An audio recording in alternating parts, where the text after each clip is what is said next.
in the background. Could I just, before we get going in this afternoon's meeting, I'd like to ask the leader of the council to give us some information about how we stand with our tiers. Okay, over to the leader. Thank you. Yeah, you can speak. Well, thank you, Madam Chairman, and good afternoon, everybody. And I'm sorry we're having some technical difficulties at the moment, but hopefully the IT team are doing present. I think I've got to yeah, what's going on with you? Can't hear you, Jane. Sorry. I think she's fallen into the sea. Members of council, can you please ensure you are all unmuted so we can hear all your comments? Could you please refrain from speaking at this present time, please?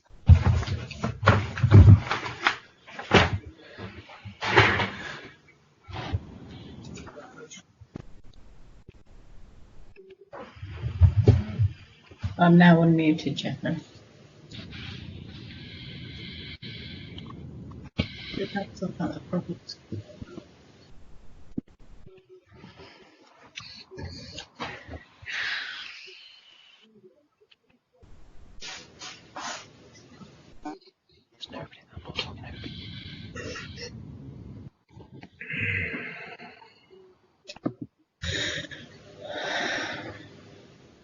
Hello, I'm here now.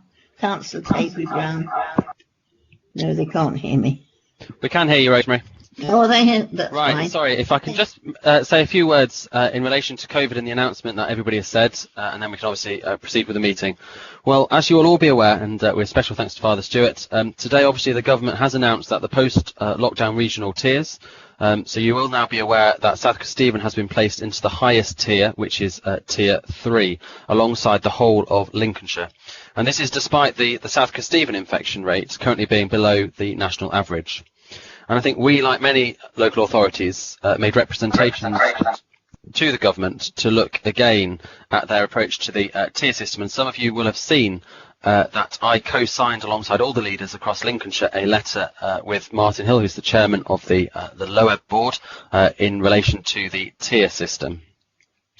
Well, obviously, coronavirus remains a very real threat. So while it is disappointing that South Kesteven has been placed in tier 3, it is vital that we continue to follow the government guidance and support. I'm sorry, Madam Chief Executive, at the present time I do not feel comfortable continuing with this meeting because members still are not being able to hear this meeting. Can we please have a recommendation as to whether or not we need to reset this meeting in order to proceed? Leader, we've only got one member of council not being able to hear at the moment, and IT are actually contacting him now, as we understand. Everybody else is actually, I've got Councillor Jackie Smith as well. Members, if you could please put yourselves on mute if you're not speaking at the time. You have got presenter rights at the present time, so you should be able to mute yourself so we can't hear you. If we can please continue. If we do have further technical problems, we may need to suspend the meeting and then come back to the meeting. Thank you. So as I was saying, obviously coronavirus remains a very real threat. So while of course it is disappointing that we have been placed in tier 3, it is vital that we continue to follow the government guidance and support the national effort to bring down the infection rates. And I think the community spirit and resilience shown by residents across South Kesteven throughout the pandemic has been amazing, and I am confident that we will see that again. However, I know this will not be an easy time for our communities, but I am determined that the council will continue to do all it can to protect the health of our residents and staff, maintain our critical services and support local businesses. And I think especially those within the hospitality and entertainment sectors. And I want to rest assure you that we will be doing everything we can to support those businesses that are still affected by tier 3. We are already administering business grants, but we will also be pressing government for vital additional support. We will also continue to communicate regularly with residents to keep them updated about the latest restrictions, guidance and help available. And I know that these are very difficult times, and I know some will be disappointed by today's announcement with what tier we're in. But by following the guidelines and operating within the restrictions that have been imposed, I am hopeful that Lincolnshire, and therefore South Kesteven, will move out of tier 3 as soon as possible, and this will be reviewed on the 16th of November. We must also remember that the tier system is being brought in to help save lives and protect the NHS. I must urge everyone to follow the public health advice, because by protecting ourselves, we protect our loved ones as well as members of our communities. And that's all I'd like to add at the present time, Madam Chairman. Shameful, isn't it?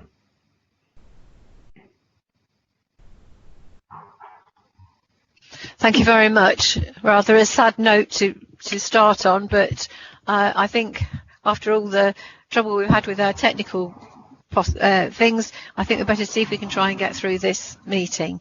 So, to say good afternoon. It was 1 o'clock. My name's Councillor Breda Griffin. I'm the Chairman of the Council. Welcome to this virtual meeting of South Kesteven District Council. I would like to begin by welcoming all councillors and officers, and also those members of the press and public who are joining our meeting today. As we begin today's proceedings, I would like to draw your attention to the fact that the meeting is being recorded.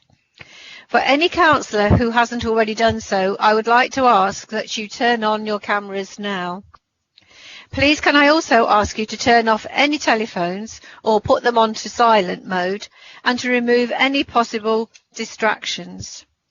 Any councillor who wishes to speak should use the chat function and type a comment such as me, speak or next. The chat box should only be used for members of the council requesting to speak, voting during exception note votes and requesting technical support, not a personal private conversation. You can also use the chat function to indicate that you would like to raise a point of order or a point of personal explanation. Can I also ask that members indicate through the chat function if they are intending to leave the meeting? This is valuable information for when we're voting. When invited to speak, you should turn on your microphone. Please do your best to remember to mute your microphone once you have finished speaking. Should you forget, we will be able to mute it for you. The length of time for speeches remains 5 minutes. You will be warned when you have 30 seconds left and when your time is up. Wherever we can through this meeting, we will use voting by exception, where councillors will be asked to type against or abstain in the chat box. It will be taken that anybody who does not type against or abstain is in favour of the proposition. The only occasions we will be using a roll call vote will be if a recorded vote is requested. I will ask the Chief Executive to help guide us through the voting procedure that we will use as we work through the agenda. I would also like to let you know how I intend to run the meeting. I'll be sticking to the rules of debate as set out in the Constitution, of which I'd like to give you a brief reminder. A member may speak once on substantive motions and once on each amendment that is put.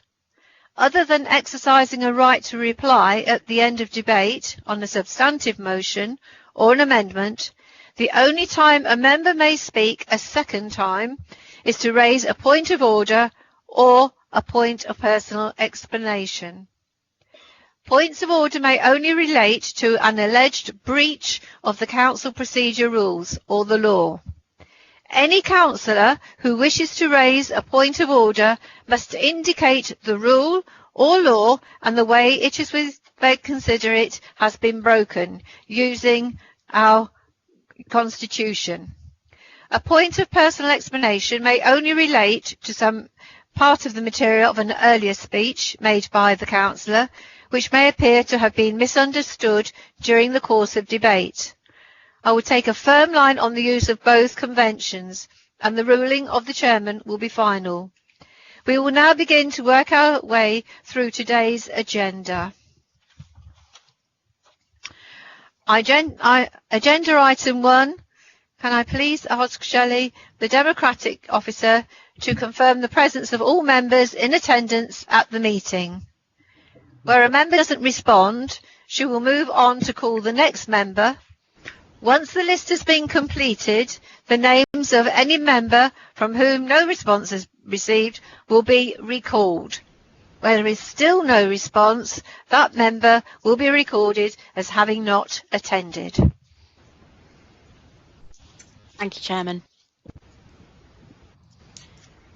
Councillor Bob Adams. Present. Councillor Ashley Baxter. Councillor Ashley Baxter. Yes, present. Councillor David Bellamy. Present. Rish Bisnell Singh. Present. Councillor Mrs Pam Bosworth. Present. Councillor Bob Broughton. Councillor Broughton. I'll move on. Could I give Councillor Broughton's apologies? Certainly. Thank you. Councillor George Chivers. Present.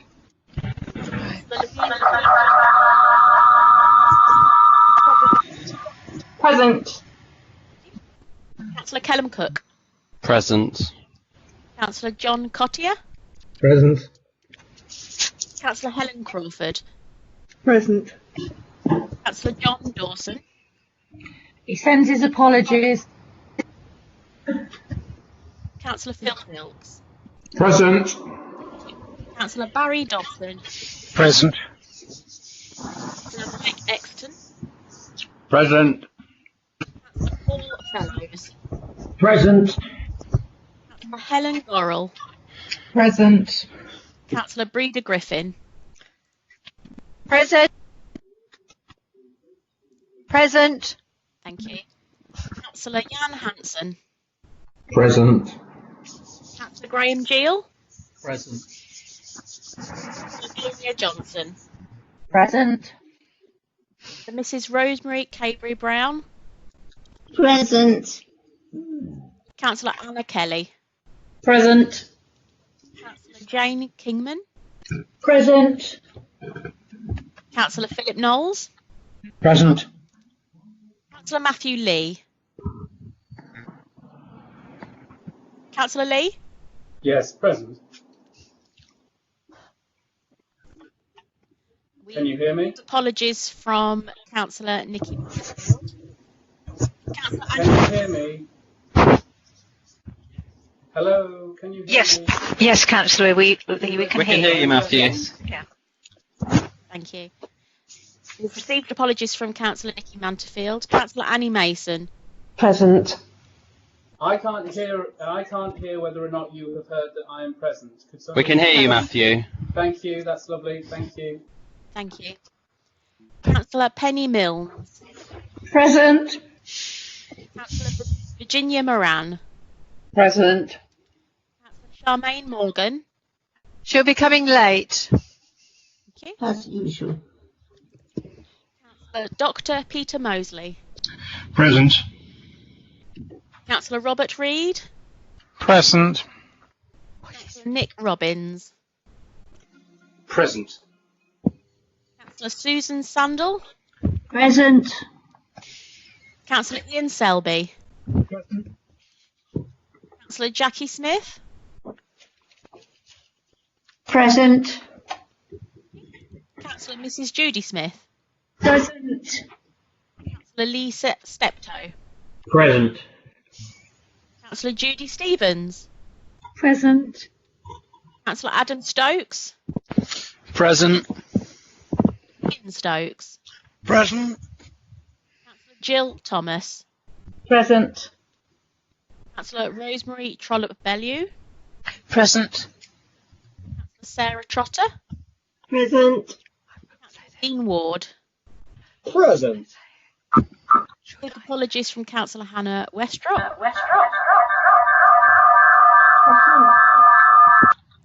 Sorry, Councillor Hilary Westrop. Present. Councillor Amanda Wheeler. Present. Councillor Mark Whittington. Sorry. Present. Thank you. Councillor Jane Wood. Present. Councillor Paul Wood. Yes, present. Councillor Sue Woolley. Present. Councillor Linda Wotton. Present. And Councillor Rayworton. Present.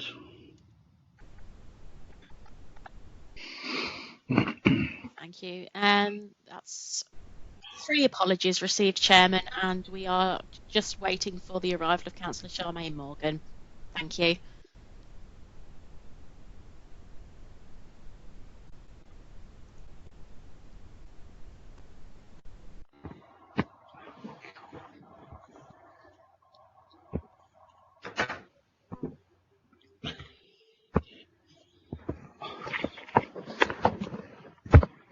I'd just like to say that we do not have any public questions, so that item will not be referred to in the order of works of the agenda. So now,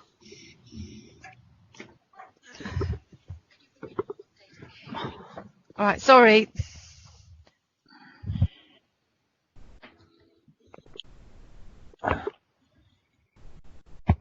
Could I ask our legal person to explain what's happening to all our problems? Thank you, Chairman. Members, I'm just coming in at this stage because obviously everybody's got technical difficulties. There appears to have been a problem in the way the meeting was set up. We're trying to get a parallel meeting set up in the background, and as soon as that's ready, we will migrate everybody over in a short break. So please bear with us for the short term. It will be really helpful if everybody who isn't speaking is muted. So if you're confirming a vote or something, please unmute yourselves, speak, and then put yourselves back on mute, because all the comments are being heard and recorded that are happening in the background. Once again, I'm so sorry for the issues that this has caused everybody, but we're trying to fix them as quickly as we can. Thank you very much, Chairman. Thank you. Madam Chairman, would it be helpful if we turned our cameras off? Would that help the technical difficulties? No, apparently not. Okay, thank you. Sorry.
Right, I'd like to go on to item 3 on the agenda, which is disclosure of interests.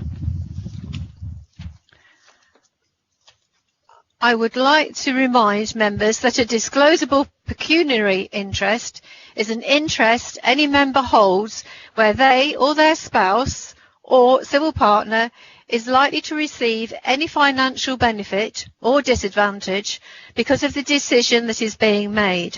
For example, this could be as a result of their employment or a dividend they have in respect of an affected business. It also covers any land they hold. I would like to draw members' attention to the advice of the monitoring officer relating to agenda items 12A and 12B. The motion of Councillor Morgan asking Council to review management and enforcement action against private landlords and to consider a rent guarantee scheme. If you are a private landlord of residential property in the district, you could be considered to have a disclosable pecuniary interest, a DPI, in this agenda item. Similarly, if a member of your family or any person with whom you have a close association, your employers or people you are in partnership with, or companies of which you are a director, are a private landlord in the district, then that too amounts to your DPI, and you should declare it at the meeting. You can declare your interest either at agenda item 3, disclosures of interest, or when agenda item 12 is called. Once you have declared an interest, you should leave the meeting, not speak or vote on the debate. Please remain in the virtual body if you can, but if you leave the Skype meeting or the technology provides any difficulties, please be assured you will be invited back into the meeting once the agenda item has been concluded. If any member has any interests that they need to disclose, please indicate in the chat now.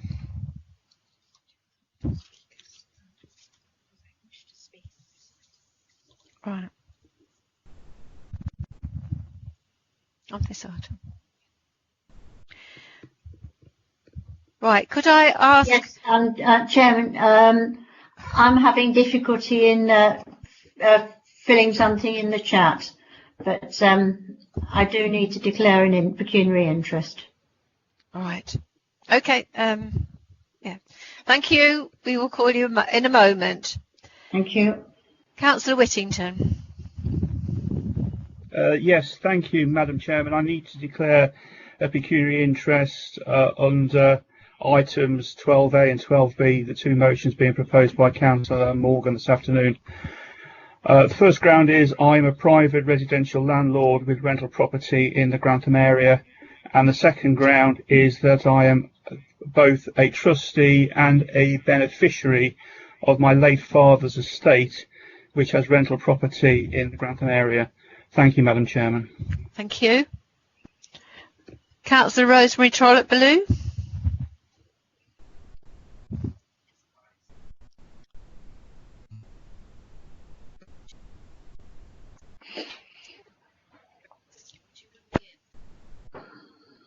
Madam Chairman, there's been a point of order raised which the monitoring officer needs to just to clarify, please. Right, could I speak? Could I ask the monitor officer to sort it out, please? Thank you, Madam Chairman. There's been a point of order raised by Councillor Baxter in respect of any interest that are declared. Councillor Baxter is absolutely right that when an interest is declared, the reasons for that interest and what it is ought to be declared and minuted also.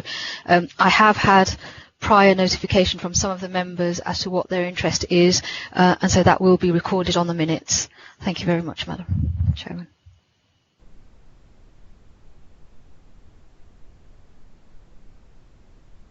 Could I ask Councillor Rosemary Trollope-Bellew, please? Pardon? Oh, no sound. Can I go on to call Councillor Nick Robbins? At the moment, Councillor Trollope-Bellew hasn't got any sound. Yeah, thank you, Chairman. On items 12A and 12B on today's agenda, I'd like to declare a pecuniary interest as I'm a private landlord. Thank you. And could I also call Councillor Knowles, please? Thank you, Madam Chairman. Ask a question, if I may. I am a trustee of Bourne United Charities, and Bourne United Charities have some properties that they let out, and I'm wondering whether that is declarable. It's no private pecuniary interest, but I'm asking the question, should that be declared? I'll ask the monitoring officer to clarify it. Thank you, Madam Chairman. Councillor Knowles, the test is that if it's a close association, so examples given are if you're a company director or in partnership with somebody, then that would amount to a DPI. So it seems to me that being a trustee is akin in some respects. It really depends on what sort of trustee and the arrangement you have. But if it's akin to being a director of a company, then that would be a DPI. If you want to discuss it further offline, I'm happy to do that, perhaps in a break. Thank you. Perhaps we should do that because it's still not clear to me. But okay, thank you. Could I call Councillor Cook, please? I think there's people before me, isn't there, Madam Chairman? Or is that? No, I think, sorry, I do not wish to correct you. I obviously rent a property at the present time, therefore do I need to express an interest in agenda item 12B, because I could financially benefit from this? Madam Chairman, if I may come in there, Yes. The motion is in respect of tenants, really refers to those tenants who are the most vulnerable in the district, on the edges of homelessness, and any such proposal would be means tested. On that basis, unless members feel that they would be in that category of tenant, then I do not consider any member who is a tenant in the private rented sector to have an interest. Thank you. Could we just go back to see if Councillor Rosemary Trollope-Bellew has got her sound about?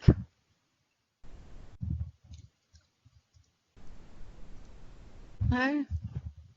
Chairman, if I may interrupt, I believe somebody from IT is getting in touch with her just as we speak, so hopefully that'll be resolved shortly.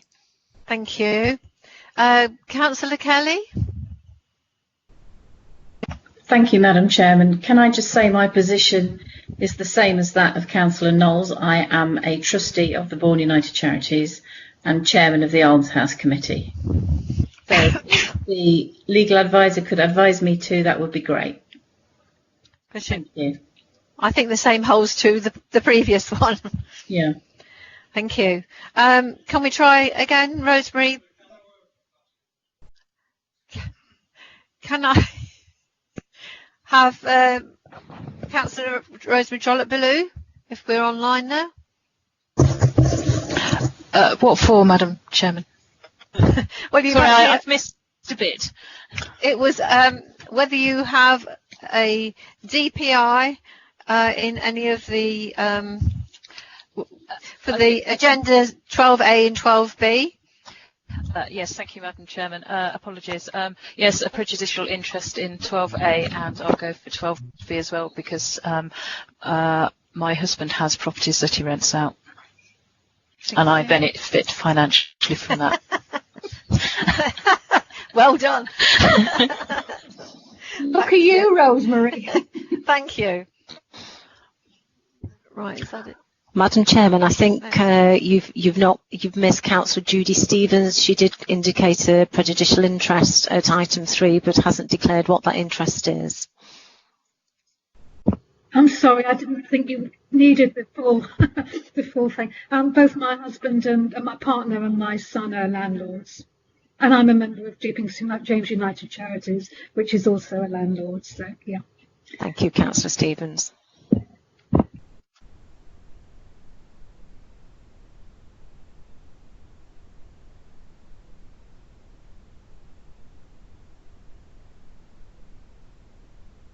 Right, I think that's everybody that was on the list who had required to give us the information. If not, I'm sure we can hear it later. So thank you. And it would go on to say, if during debate it becomes clear to you that you have a disclosable pecuniary interest in an item, you should indicate in the chat box by typing the word interest. I will call on you to disclose any interest later. And so now I think we will proceed with the next item of business. So that's item 3 we've done. I've lost my bit. Madam Chairman, sorry to interrupt. Could you just sit back further in your seat? We are getting the top of your head all the time. Brilliant. You know, we don't want to see all the... I'm in Perda. Right, so we're now going to agenda item 4, minutes of the meeting held on the 1st of October. This is to confirm the minutes from the last ordinary meeting of Council on the 1st of October 2020 as a correct record. The exempt minute is contained at item 14 of your agendas. Any correction should be regarding the accuracy of the substance of the minutes, not typographical errors, which should have been raised with the Democratic Services team when the minutes were circulated. If you wish to make any corrections to the minute, please indicate that you would like to speak using the chat function. Is there a proposer for the minutes of the meeting on the 1st of October? I'm happy to propose the minutes, Councillor Griffin. Thank you. And now may I take a seconder? I'm happy to second it, Madam Chairman. Thank you.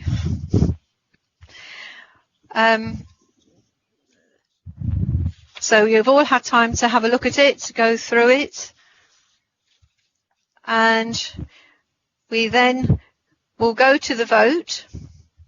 Please may I ask any member who does not support the approval of the minutes of the meeting held on the 1st of October to type against or abstain in the chat box. We will pause for a minute to allow time for you to do this. Thank you.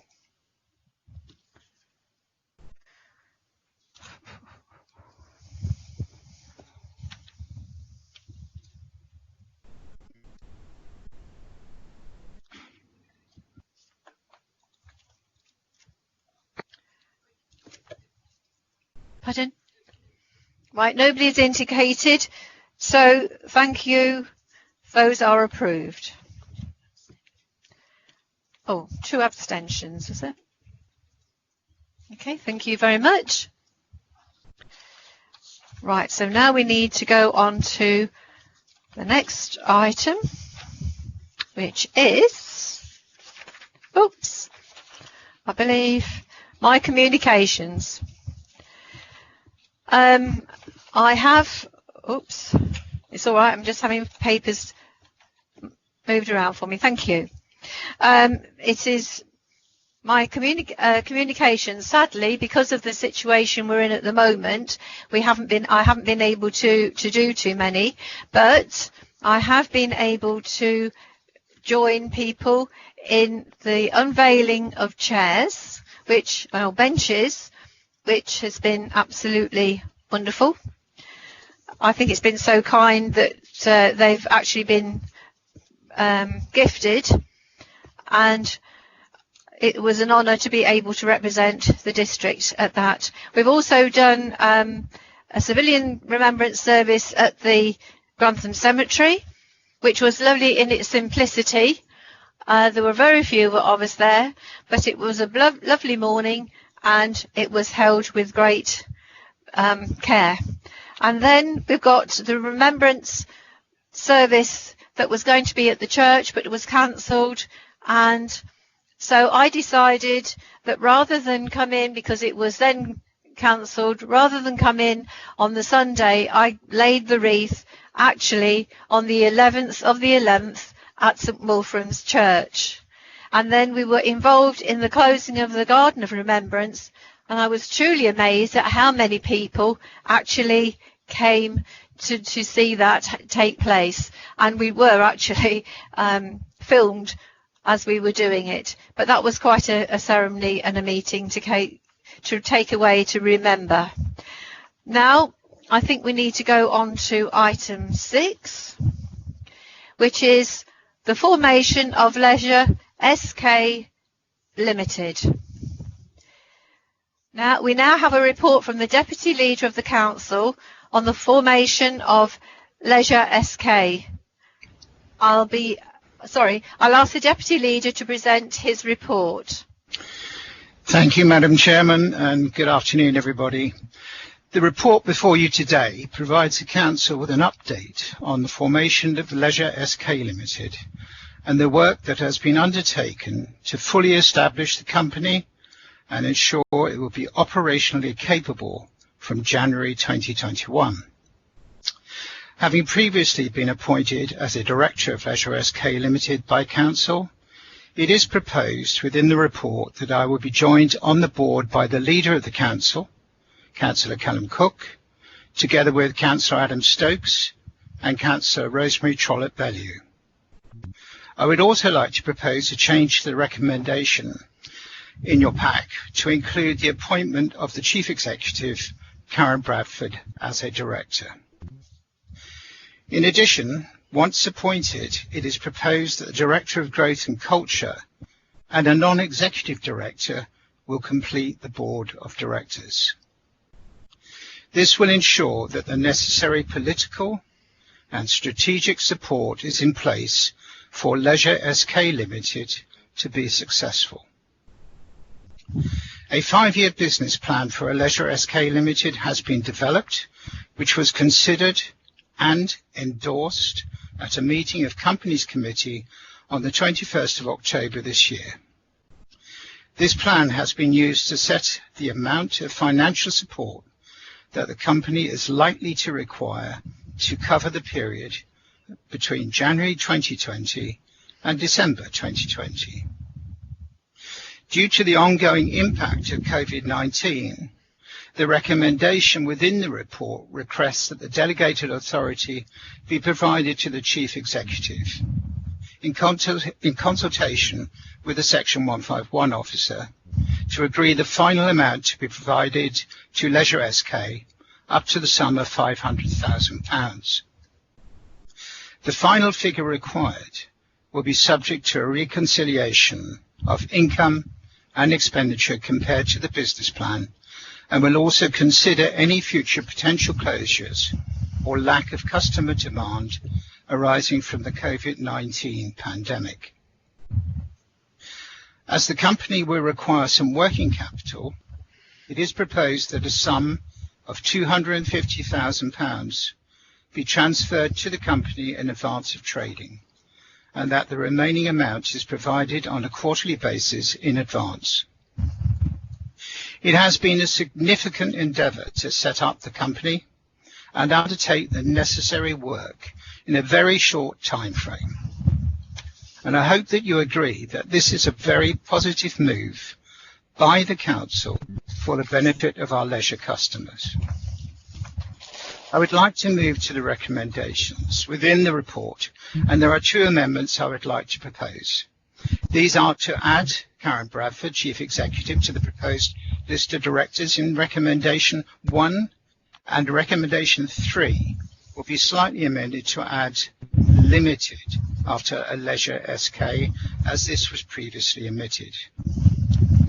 I therefore propose that 1, we appoint the following as additional directors of Leisure SK Limited: the Leader of the Council, Councillor Callum Cook; the Cabinet Member for Finance and Resources, Councillor Adam Stokes; the Cabinet Member for Culture and Visitor Economy, Councillor Rosemary Trollope-Bellew; the Chief Executive, Karen Bradford.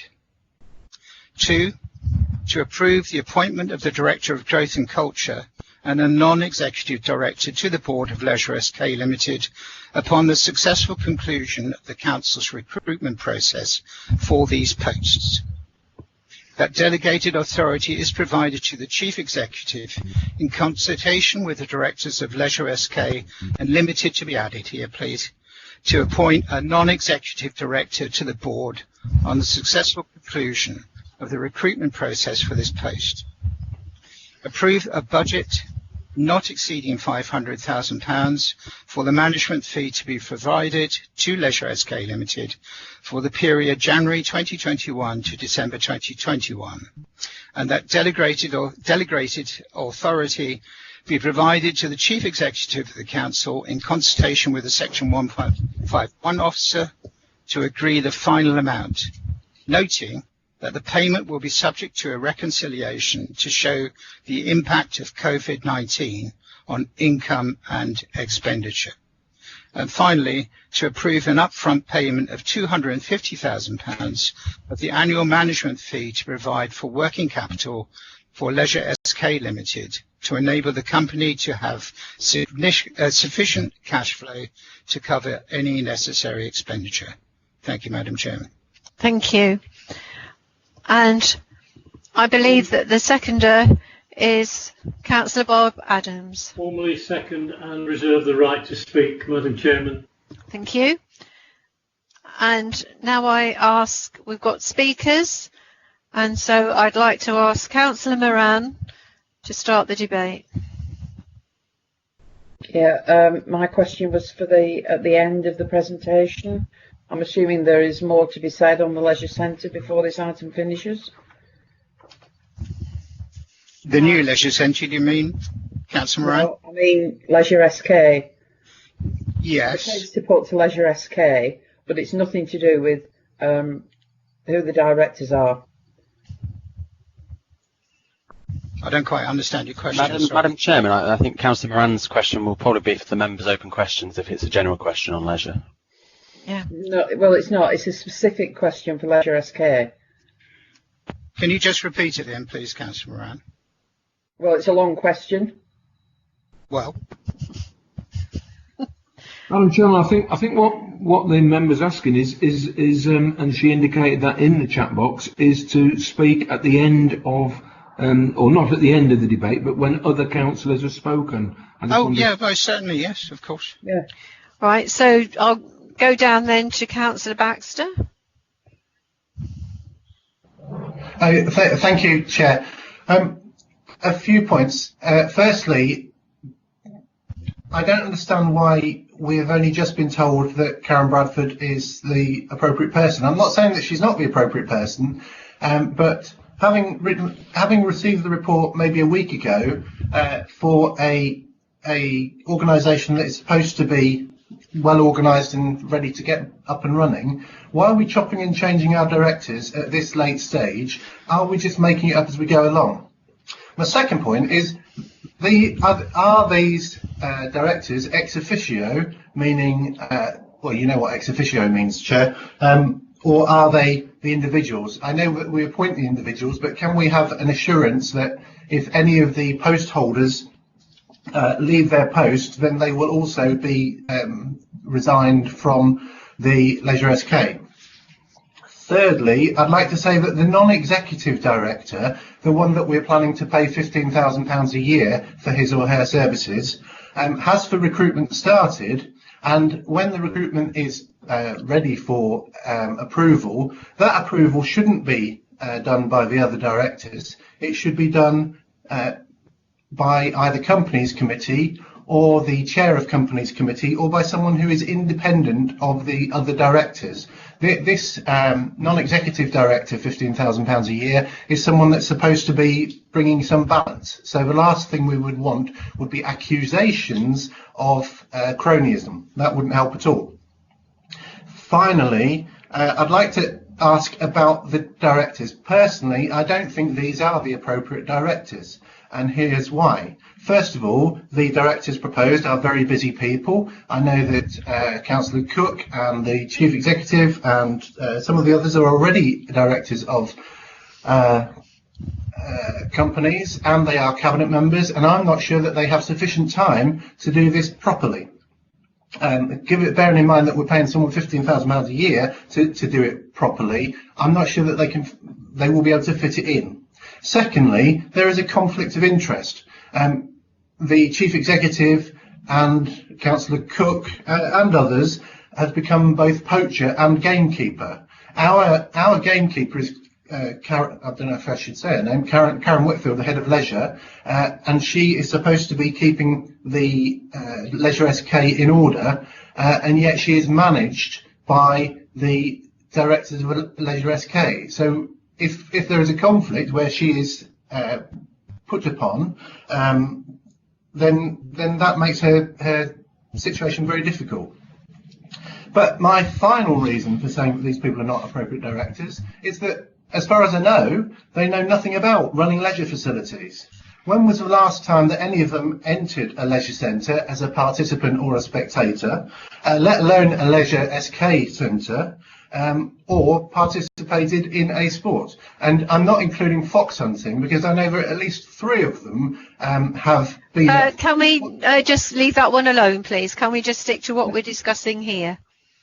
Okay, but they 3 of them are have been supporting fox hunting. That is not what we're discussing at this point. We are discussing what's about a Leisure SK. Can we leave the fox hunting away? So I also want to say that Councillor Trollope-Bellew in particular tried to squash the Firstborn Cycle Fest, which is an SK-led leisure activity, and she did indeed squash the second proposed Cycle Fest in Bourne. So her track record for supporting sport and leisure in Point of information, Madam Chairman. When I became leader of this council, I said I didn't want to see. Who's chairing this meeting? Point of information, Madam Chairman. No, I'm in the middle. I've almost come Point to of an end. information. You stop other people when you speak, Ashley. When I've finished, other members can speak when it's their turn and when they are invited by the chair. Point of information, Madam Chairman. No.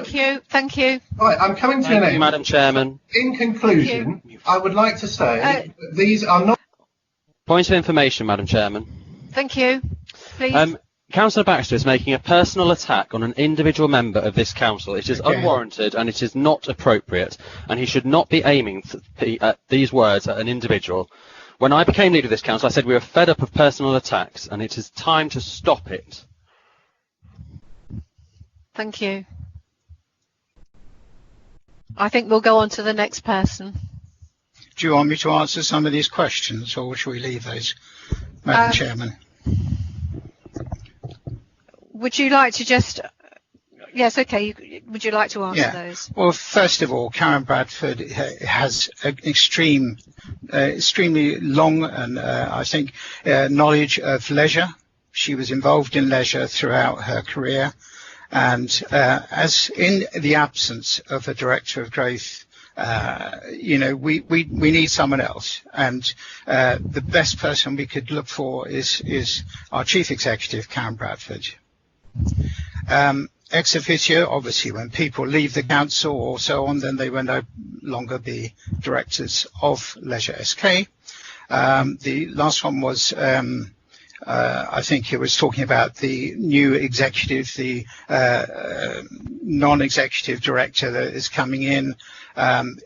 He or she will be appointed as an expert in leisure, and they, along with Karen Whitfield and Karen Bradford, chief executive, will make sure that we follow all the right procedures. And we as directors are extremely interested in that. As far as Councillor Rosemary Trollope-Bellew, she is portfolio holder for visitor economy and culture, and I would very much appreciate her being on the board, and that's why she's been we are asking you to appoint her as well. And we've come on to the last one, which the members of Leisure SK should not be the people that are on it. I have chosen them. I am the sole director, and I am putting this forward. I have a great passion for leisure, and I think most of us here on this board have been in leisure centres, and I'm afraid Councillor Ashley Baxter has rather overstepped the mark here in assuming that we haven't done so. So I'm not quite very pleased with his comments on that one, but I hope I've answered them anyway, truthfully, and I hope we all agree to that. So thank you, Madam Chairman. Thank you. Could I call Councillor Knowles, please? Thank you, Madam Chairman. My questions are about finance rather than about what we've just been talking about. Am I right in thinking that you have declared that Councillor Baxter can no longer speak? I have to ask the chairman that. No, I'm talking to the chair. Yeah, good. Okay. I'm talking to the chair. Yes, okay. Doing the meeting is run by the chair, not by yourself or Councillor Cook. No, I just said. Yes, thank you, Barry. Can I come in? Yes, I think that on this topic, I think that is going to be it, because if we're going to be rather rude about other councillors, I don't think that's the right way for the discussion to go. So I think that should stop there. Okay, thank you. That's fine, but it's you who's got to stop him, not Councillor Cook. Yes. Yes, you're the chair. Yes. Not if Councillor Cook says this, then the automatic's done. Okay, my question's about finance. Unless you want to wait for these other questions. No, would you like to? Okay. Right, I'm referring to page 29 and 28 and 29. The report says that our our deficit in the first year was about 473k. And then on item 7.2, there is a table which shows what influence a 5% increase in activities or a 5% decrease in activities would have. And that adds up to about 318k if they all went the wrong way, all went the same way, 318k in the course of 1 year, up to 444k in over 2 years, and that would be best part of £1 million at worst case scenario. In the next 7.3, there's a statement that this will be subject to a separate assessment process. An assumption has been made that 100% discretionary business rates relief will be granted to Leisure SK. If this is not the case, then Leisure SK will incur an additional 581k in estimated business rates per annum, which means that the loss of 473 is our best guess at the moment. There is a variation of 300 grand or more than 300 grand for a worst or a better case scenario, 450 over 2 years. What are the prospects of getting business rate relief? Because if not, that's going to be another $500,000 or more, and so the cost could well be $1.5 million extra each year if we don't get the business rate exemption that we are looking for. What is the prospect of getting business rate exemption? Well, that's a question, really. Thank you. Yeah. Okay. Thank you, Councillor Knowles. I'm going to have to pass this over. Have we got is our Section 151 officer on the line or on the meeting? No. Councillor Dobson, Richard's just reconnecting at the present time to take that question on the risk on business rates and the question around volatility, I think, with income through the impact of COVID. Richard, as you're aware, has been part of this debate and the ongoing work with the establishment of Leisure SK. So Richard will be able to should be answer those questions to assist Councillor Knowles. Thank you. Shall we, in the meantime, then, before Richard is available? Or... No, he's here, Councillor. He's here. Okay, yeah. Good. Yeah. Thank you. Apologies for that slight delay. In terms of the business rates, the way the company will be constructed, which will be a predominantly not-for-profit company limited by guarantee, but have a strong community focus in terms of its constitution, in terms of reference, will be entitled and eligible to apply for discretionary relief from the local authority. That will be application will be dealt with in accordance with the council's discretionary rates policy, but previous applications of a similar type would entitle the company to receive 100% discretionary rates relief, which will be supported by the management fee arrangement between the council and the company. In terms of the project business plan and the projections that have been built into that model, that has been stress tested in terms of COVID recovery, and all scenarios have been dealt with as part of that mapping out of income and costs. So there is a higher degree of confidence that in terms of COVID recovery and the lifting of social restrictions, the attendance levels will be back to a level that will be sustainable. So there is a level of assurance that the fee proposed within the report today will be sufficient enough to enable the centres to be financially viable in the short to medium term. Thank you. Madam Chair, may I ask Richard just to clarify one thing there? May I do that, please? I'm happy for you to do that, Councillor Knowles. Cool. Right. The question is we've got a point of order which we need to take first. Okay. Sorry. Right. Only I was on mute, so sorry about that. Councillor Lee, I think it is. Yes. Hello, Madam Chairman. Can you hear me? Yes. Lovely. Thank you very much, Madam Chairman. Point of order is that we have rules for debate. They are laid down in the Constitution. I was just seeking clarification. We seem to be running a question and answer section, and that is not how debate is worked in our Constitution. Could we either suspend standing orders and run a question and answer session, or could we actually stick to them and have a proper debate? Thank you. Thank you. Can I ask for clarification? Thank you, Madam Chairman. Councillor Lee is quite right. This is a an agenda item, it's a motion, and the rules of debate are what they are. It should not be a question and answer session. I think it's helpful and Councillor Dobson, as the proposer, will have the opportunity to sum up and come in at the end. And can I suggest that's the way this debate is conducted? Thank you, Madam Chairman. Right. I'm on. Yeah. So I'm sorry, Councillor Knowles, that we can't take that question. So I'm going to go on to... Madam Chairman, in that case, can I speak? Yes. Thank you. But you've no, sorry, you've actually spoken once already, so we're not doing very well here. So you just ruled that as a question. Pardon? It was out of order because it was a question. So I want to make the similar points as a speech. But you've already asked it and said about it. You've said that my question is out of order. No, I said I had to take on a point of order. Yes, I heard that. That's what I said. I cannot make a speech. We have just gone through and looked into the rules and regulations, and we are not meant to be using this as a question and answer situation. I allowed it because I'd allowed somebody else, but now we have to go make sure that we are following the rules and regulations. And from that, I will ask Councillor Cook to who was in the chat show. Sorry, Madam Chairman, there is a point of order in the comments.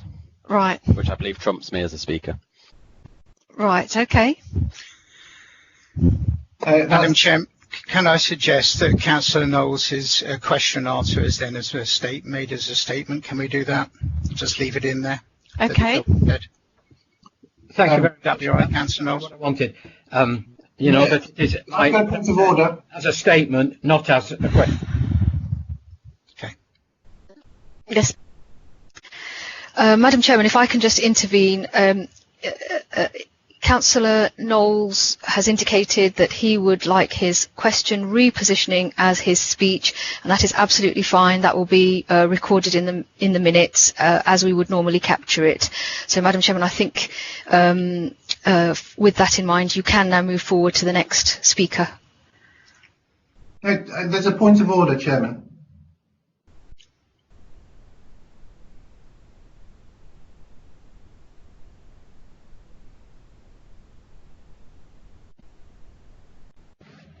Yes. Who are you speaking to? I was speaking to you. All right, smashing. Thank you. Yes, Councillor, I thought you were chairing the meeting fine, Councillor Griffin, until you were interrupted and were offered advice from all corners. But Councillor Knowles, according to your rules, cannot speak more than once, so a follow-up question would not be allowed. Councillor Knowles is obviously not filibustering, and so I think that in order to get a sensible decision on this issue, we should suspend the relevant standing orders to allow you to do your job as a chair properly. Shall we do that? Madam Chairman, if that's a proposal to suspend standing orders, that would need a seconder and consideration given to that. So, Madam Chairman, it would be in order for you to call for a seconder. Do we have a seconder?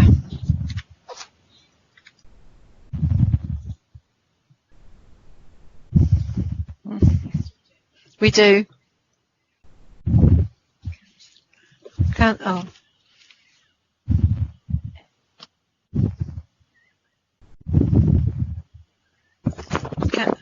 Madam Chairman, Madam Chairman, you've had a proposal and a seconder for the to suspend standing orders, so therefore you do need to take that to a vote. Yes, the seconder was Councillor Moran. That's right. Yes. Thank you. So can we vote as to? Yeah, you now need to put, Madam Chairman, you now need to put this to the vote, and if you could ask members to abstain or put that in the chat yes, section. So can we take a vote now And if you are voting against or abstaining, can you put that in the chat section, please, now?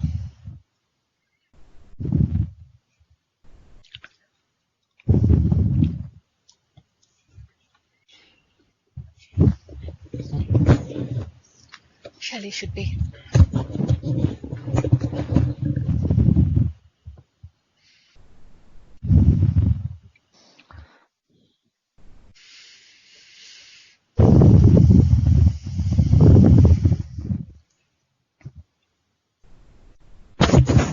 Karen, do you want to announce the decision?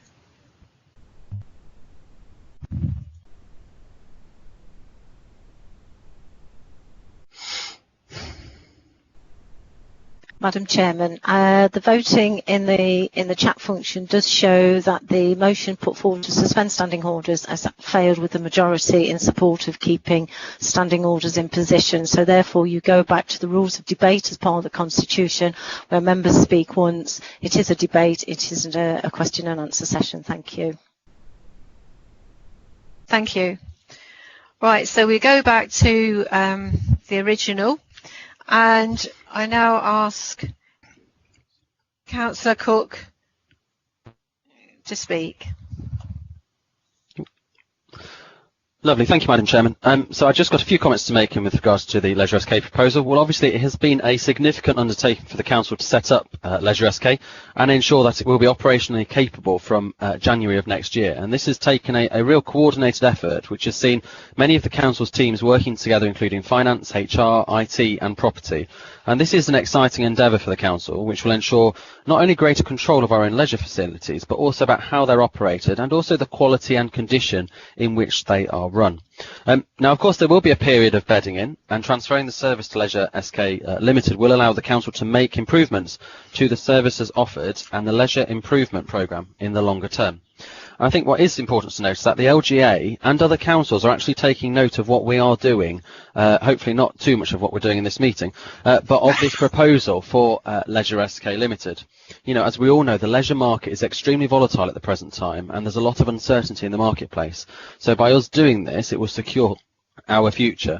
At the present time, we've had over 40 applicants for the non-exec director post, and some really amazing experience and previous backgrounds. And obviously they will be interviewed by the Chief Executive, myself, Councillor Dobson, also our Head of Leisure as well. The director posts, as you'll see, are going to be similar to what would take in normal places. You know, similar to Invest SK, it is the leader of the council, and so long as I fulfil this position, then obviously I will be on that that board. At which point I would then tender my resignation if I was no longer leader of this council. Obviously, Karen Whitfield is our client manager as such, so she'll be managing it on our side. And of course, Leisure SK, although One Life already have a general manager that oversees all of the existing sites, so obviously they will be dealing with a lot of the operational matters across the sites as well. And I think that's all I really wanted to say at the present time. Thank you, Madam Chairman.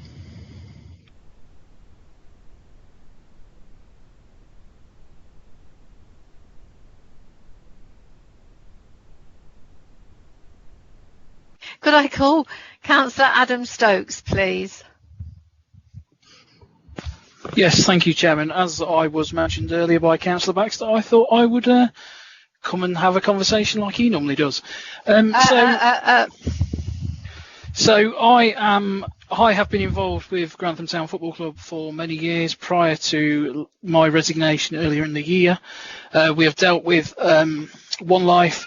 I know the intricacies of the problems that One Life have created at various leisure centres, and so I'm well versed on what improvements we can make, especially within Grantham as a whole, especially with the stadium and the leisure centre itself.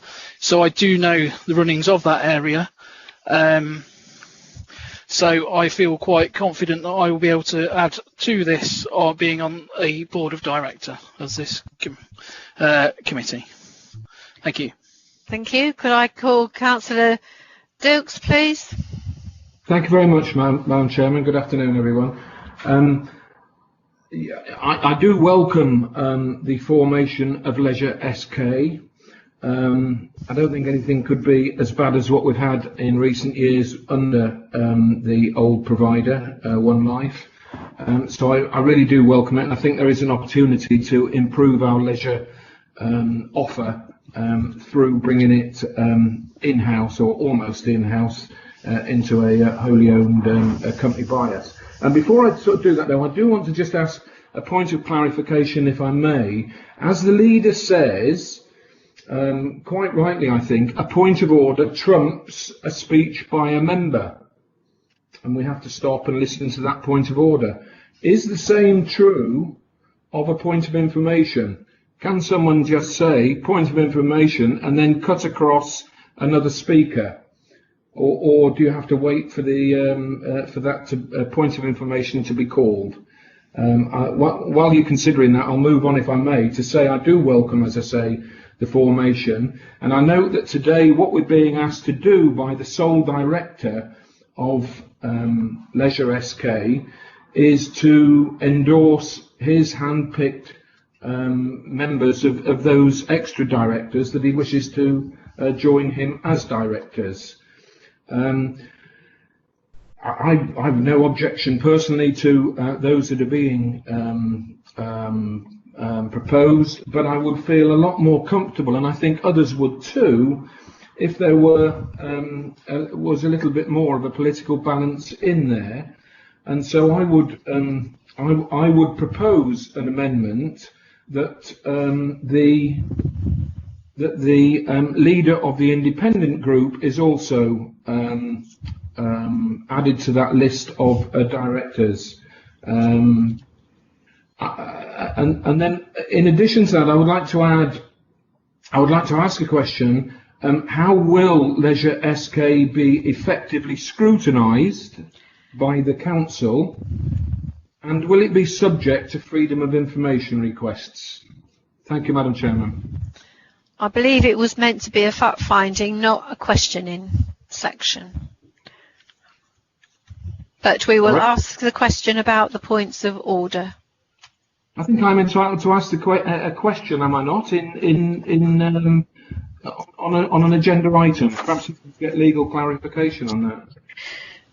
Thank you, Madam Chairman. If I can address the issues about the point of order and when debate stops to consider one. The Constitution says that the Chairman will hear a point of order immediately, whereas on points of personal explanation, the Constitution says a member may make a personal explanation at any time. So there is a distinction in the wording. Points of order are heard immediately. Points of personal explanation at any time, and it seems to me that that distinction is important, and the Speaker can finish and the Chairman call for that point of personal explanation at some later date, but points of order most certainly do have to be heard immediately.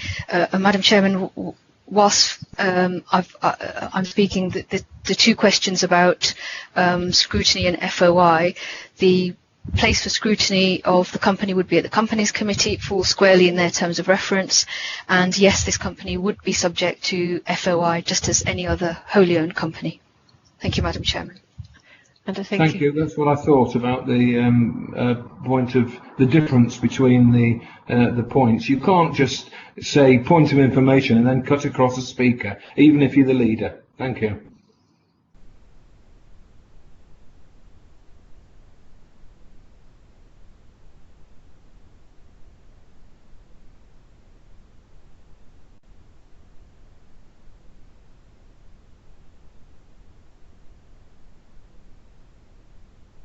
Thank you very much. I'm now going to go on to Councillor Ian Selby.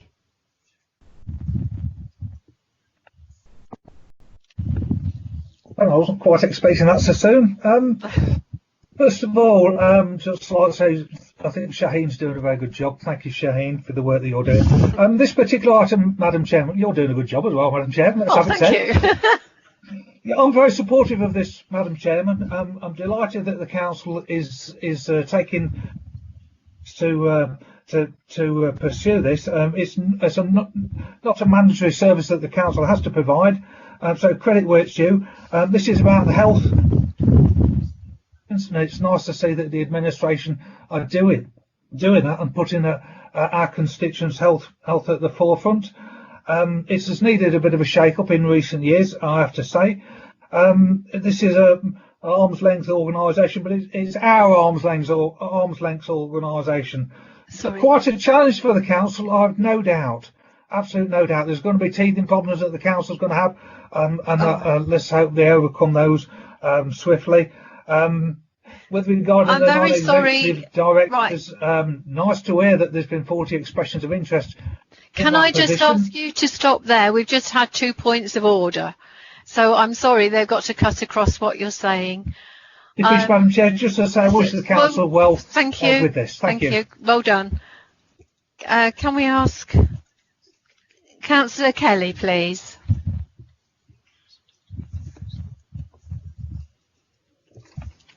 Thank you, Madam Chairman. It was some time ago you made it explicitly clear that you didn't want anybody to be making personal remarks about anyone else.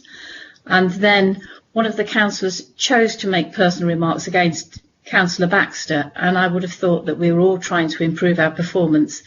If you heard my voice going, that was a signal to say stop it. That was a formal reprimand, was it, Madam Chairman? Yes. Thank you. All right, thank you. Dr. Peter Mosley? Yeah, thank you, Madam Chairman. I believe we've had a proposal by Councillor Dilks for an amendment, and I believe that there are people prepared to second. So presumably we should now move to that and debate that, and then move on. I just thought I'd mention that. Thank you. Correct. And is it Councillor Whittington? And could I just ask Councillor Whittington, please? Thank you, Madam Chairman. I just want a piece of clarification over what the monitoring officer said when she was talking about when a member can raise a point of information. That the words in the Constitution say at any time. I would read at any time, literally in the literal interpretation, which would indicate that a member can declare a point of information at any time, even if that is in the middle of somebody's speech, in the same way as the point of order. If you take the literal interpretation of those 3 words in English language, at any time, it does mean at any time, and that would be during a speech by another member. I would like the monitoring officer to clarify that, because the literal interpretation at any time would indicate that a point of information can be raised midway through another member's speech. Right, thank you. Thank you, Madam Chairman. Yes, if I can clarify, just looking at the constitutional words, there is a difference between the words on point of order and those on personal explanation. On a point of order, it says the chairman will hear them immediately. That suggests that very immediate ability by the chairman to bring in a point of order. What it says under point of personal explanation is that a member may make that at any time. It is designed to not restrict the member's right to speak at any point of the meeting, and it doesn't have the same immediacy for the chairman to intervene. So that is the distinction I have made. And I think that must be right, because a point of order may affect the debate, whereas a point of personal explanation may not. So, Madam Chairman, that's my consideration of the issues. Thank you. If I may just come back, Madam Chairman, is this potentially, I know there's a constitution review going on at the moment and I'm part of it. Just wondering, Shaheen, if this is worth adding that to that, because I think we may need to change the wording slightly around that, or to specifically make that distinction in the new constitution. Could we leave that for the moment? You could then discuss that together. Let's just keep to the agenda that we've got, but I'm sure we can discuss that at a later time. Thank you very much. I think we had an amendment, was it, by Councillor Dilks?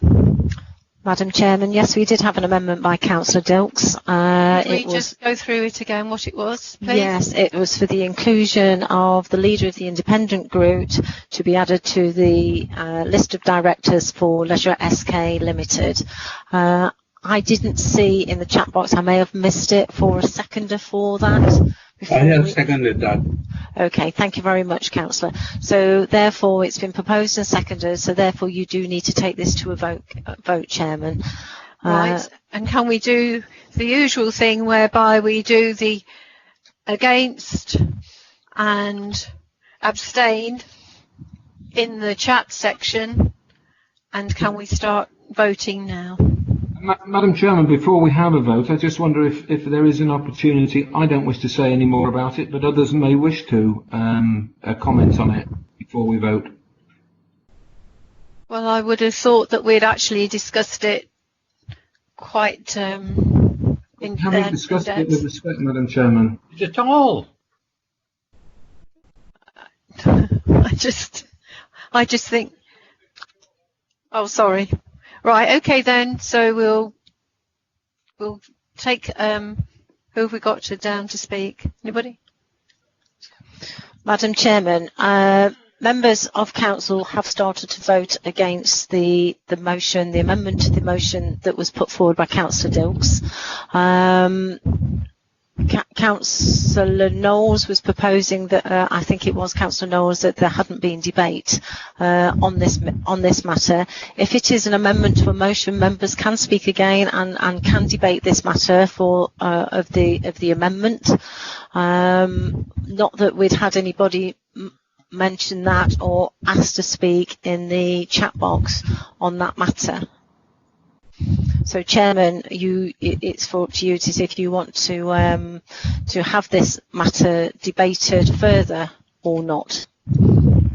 The monitoring officer may be able to advise you further to your right, but there was a motion. However, I can now see that Councillor Baxter, Councillor Steptoe, Councillor Knowles, and Councillor Wheeler has requested to speak. What can we do? Thank you, Madam Chairman. It may be just that the technology hadn't caught up with us, and so you I think very properly suggested we move to the vote. But given that there are now members who want to speak on this amendment, it is right that they be given that opportunity, and I suggest that we suspend the voting on this until this amendment has been debated. So that's what we will do. So, Councillor Baxter, would you like to speak on the new proposal? Yes, please. Scrutiny in this local authority doesn't work at the moment, and we need to take every opportunity to add balance. The Conservatives do have a majority. I acknowledge that, and I acknowledge that it's not always possible to win every argument. But I think having 4 cabinet members on the board is unhealthy, and I think that Councillor Dilks' proposal is valid. We should have a dissenting voice, and I'm not sure that a non-executive director appointed by the other 4 Conservative cabinet members is going to be a reliable dissenting voice. That appointment should have the involvement of other members, perhaps the Employment Committee or the Companies Committee, but also on the actual board we should have somebody who is independent of the Conservative group.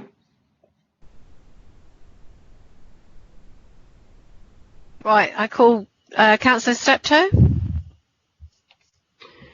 Yeah, thank you, Madam Chair. Just really quickly, just totally concur with what Councillor Baxter has just said. You know, without going down the road of personalising this in any way, shape or form, this authority seems at the moment to be very slow on picking up failures, whether that be housing, leisure or whatever. It's my understanding, I'm quite happy to stand to be corrected, but it's my understanding that the One Life contract was more or less nodded through about a year ago with hardly a murmur of opposition to that. So again, a swift turnaround. We've got the the shambles of the housing situation at the moment, basically in special measures. Right, well, we're not talking about that. We're talking about what's on this agenda. Okay, thank you. Yeah.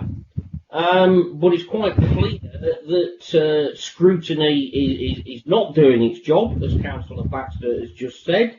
And it's quite clear that we need a counterbalance to members of the Cabinet, the Chief Executive, and appointments that they're going to make. Some kind of balance really would be welcome. Thank you. Okay, thank you. Could I ask Councillor Knowles? Thank you, Madam Chairman. The point I was going to make is really the point that Shaheen has already made, that you cannot go straight from proposer to seconder to vote. You are required to go to proposer, seconder, speakers, and then vote. And the other thing is that technically now, any votes that have been cast before the debate has been concluded are out of order, and you will have to start that vote again, because you should not vote until all the speakers have been heard. And by the way, I do think that a more balanced view, part on the SK Leisure would be helpful and not a hindrance, and not necessarily opposition. I object to this opposition thing. It will be there to provide a different sort of view, and that is appropriate in many, many circumstances, which we don't seem to have cracked yet as a council. Thank you. Okay, thank you. Councillor Wheeler? Thank you, Madam Chairman. Just quickly, I think it was a really good idea, which why I'm happy to second it. But Councillor Businessing did that already. But having an alternative voice on board to provide balance is a really good idea, and I think it's a shame that without even considering it, so many members were quick to vote against. I do think that it would provide more scrutiny and just be much, much fairer. So please do reconsider your vote. Can I ask Councillor Fellows? Yes, thanks, Madam Chairman. I can concur and support everything that all the speakers have said so thus far. It is a sensible and an appropriate way to go, and it would provide us with a greater sense of stability moving forward for that particular group.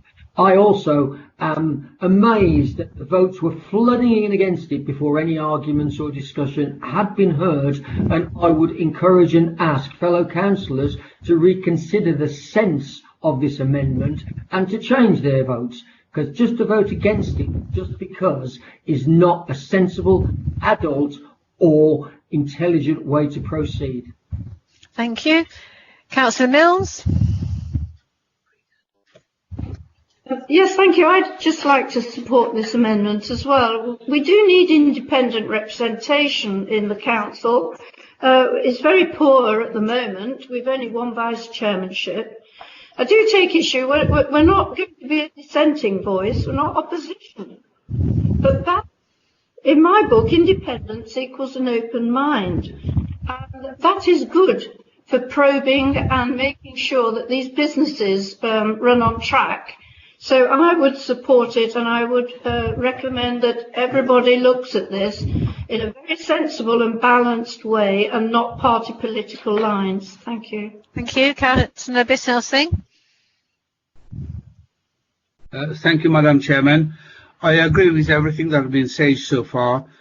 I do not like this dissenting voice. I would like to say I like to have to work cooperatively with everybody. I think we all have got different views on different things, how to achieve certain objectives. And I feel by us all working together cooperatively, because working for the common goods of our constituents, over the whole community of SK.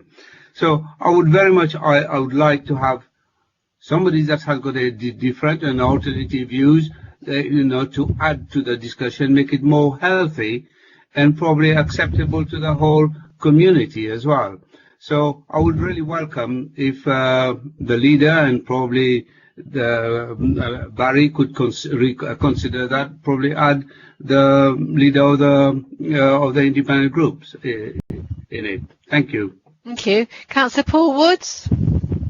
Yes, thank you, Madam Chairman.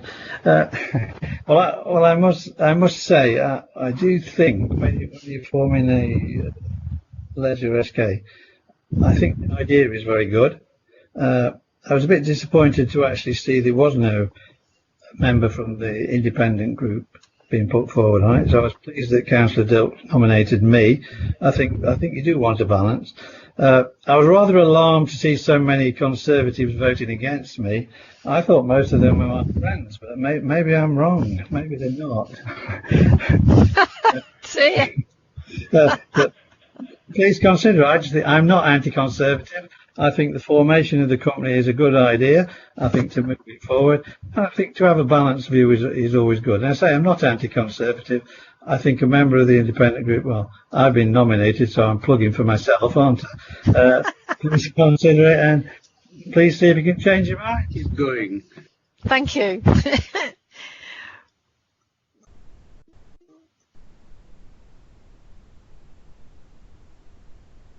Again, Councillor Selby, please.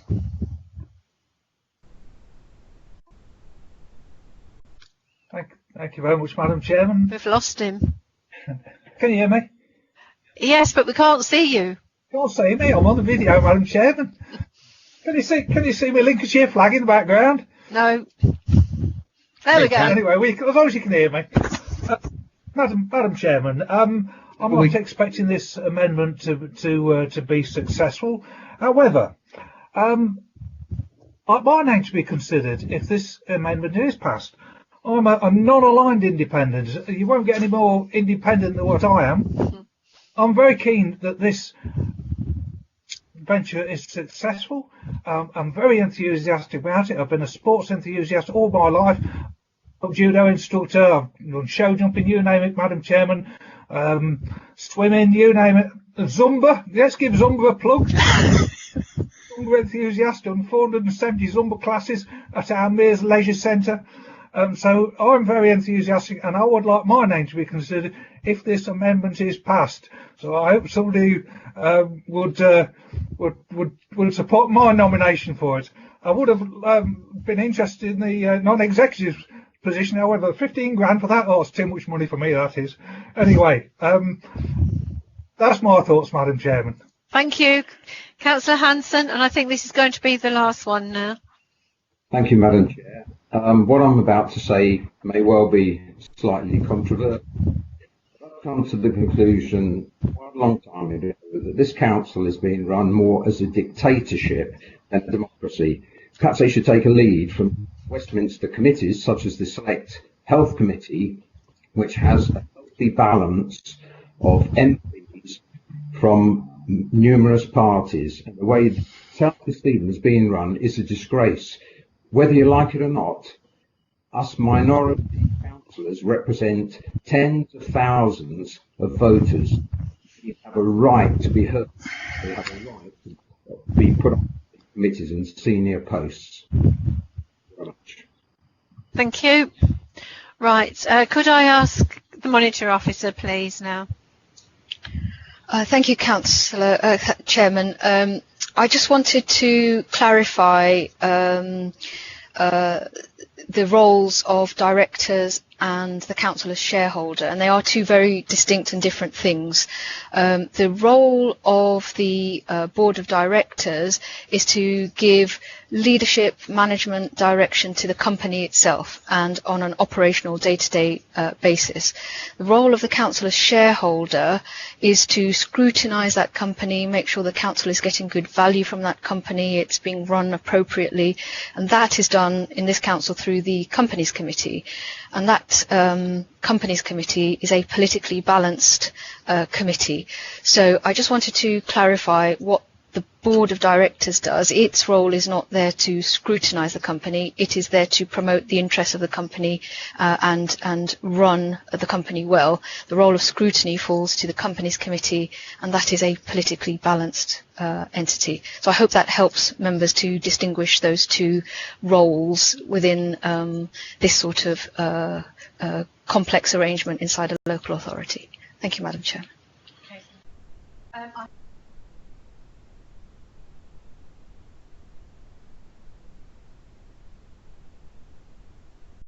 I have just one speaker here who I'm just going to allow to speak, and then I'm going to ask for all of the voting, those people who voted, everything in that chat is to be removed, and we'll then take it to the vote again. Okay, thank you. So, Councillor Kelly? Thank you, Madam Chairman. I don't need to speak now. Thank you. All right, thank you. Right, so I would like to see everything removed. Well, do we know? Come. All right, thank you. And so now we go we now go to the vote. Is a point of order. Point of order, sorry. Who is it? Was Councillor Stokes? I'm just a bit concerned that you're saying you want to remove everything on the chat box. The chat box is part of the recorder. Because people said I was already allowing votes before people could speak, I wanted to clear it so that nobody then could say that it was a preempted or whatever vote. It is another vote. It is, Madam Chairman, but we just need to start again on the vote. That's all. We don't need to remove anything from the chat box, which is part of the recording of this meeting. Right. If that you understand this technology better than I do, but I've typed in restart on there, so you can count after that, Madam Chairman. Okay. Thank you. So we're going to use the chat box again. We're going to put on in the chat box if we're against or abstaining. So can we start now?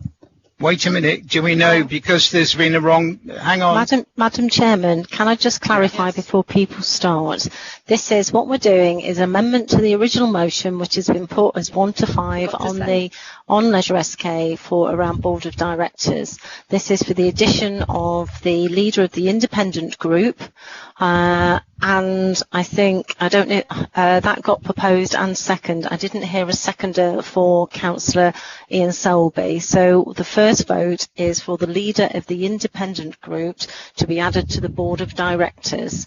So even though Shelley's vote formation of Leisure SK Limited, this is actually just for addition into the recommendations for the independent leader. So if we can now go into the chat box. This is all going wrong here. Can we restart this properly? Sorry, Madam Chairman. It seems that a lot of things have come in here now. Deputy Leader, I'm just trying to explain that at the moment, and then the Chairman will then call for the vote. So I'm just explaining what the vote that you're taking. So if you are in support of this vote, of this amendment to the original motion, then you don't put anything in the chat box. If you are abstaining or against, that is when we go into the chat box. And just to confirm, the Chairman of the Council was asking to remove items from the chat box. We don't remove anything from the chat box. The chat box there as a record of activities of the Council meeting. Chief Executive, if I may, Councillor Mark Whittington, I noticed from the chat box that Councillor Ian Selby has now got a formal seconder by Councillor Louise Clack. No, that we can't do that. Well, unless Chairman, we need to go to the vote first on the first proposed amendment, which we've been debating, which is the leader of the opposition group to be nominated as the Director of Leisure SK Limited. We will then come back to the second amendment to the original motion, where you'll need to then also offer the rule of debate, and then we would then go, because it's been proposed and second, to another vote. So this is the one for the leader of the independent. Right, so can we vote now, please? You've got a point of order, please, with Councillor Penny Mills before we start. Yes, thank you, Karen. You did correct yourself. You said leader of opposition at the beginning. It is the leader of the independents. There is a big difference. Thank you very much. Apologies, Councillor Mills. Right, so, are we all clear, all set, and are we ready to go? Right, let's go. So let's vote.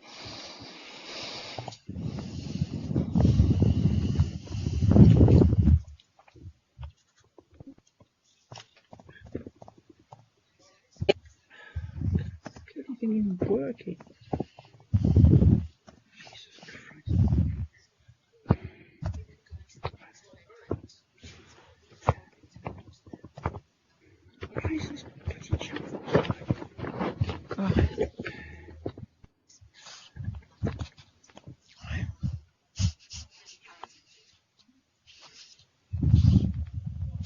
Madam Chairman, I can see that the vote has been concluded, and the motion, the amendment to the original motion to include the leader of the independent group as a further director to Leisure SK Limited has fallen. Therefore, we then go to the next vote. This is for well, you do need to take a debate before you go to vote. We have a proposer for Councillor Selby. He's proposed himself to be a director on Leisure SK Limited. This has been seconded by Councillor Louise Clack. Therefore, you should now be taken to going through the rules of debate. Right. So, Madam Chairman, before you commence. Pardon?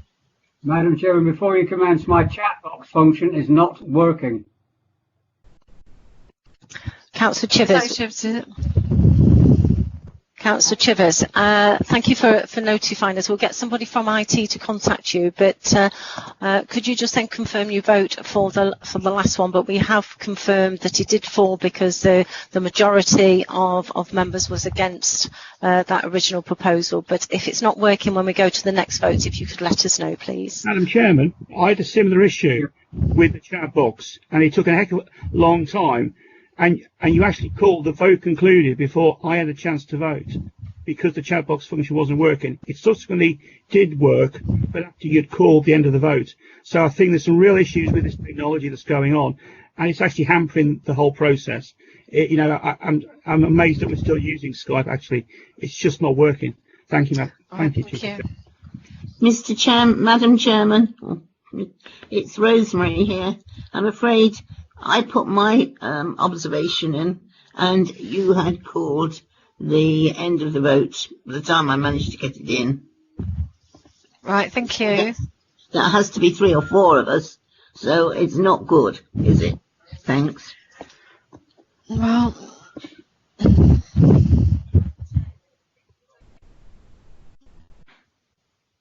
pardon? Madam Chairman, did you want to take that vote again if there has been problems with the chat function?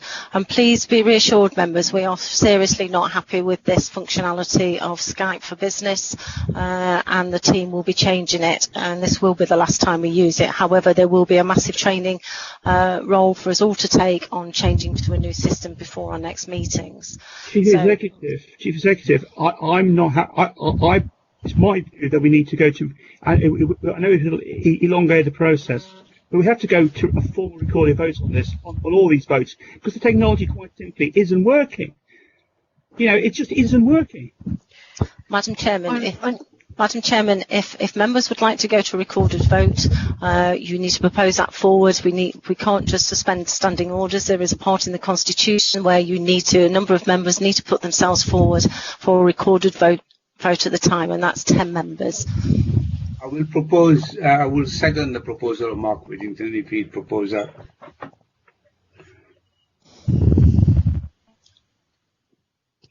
Madam Chairman, you've got a proposer and a seconder for a recorded vote. That's 2 members of council. Therefore, you need another 8 members of council to support that motion, and then we would go to a recorded vote if we feel that there is problems with the chat function. So, do we have any more? Madam Chairman, this is Matthew Lee speaking.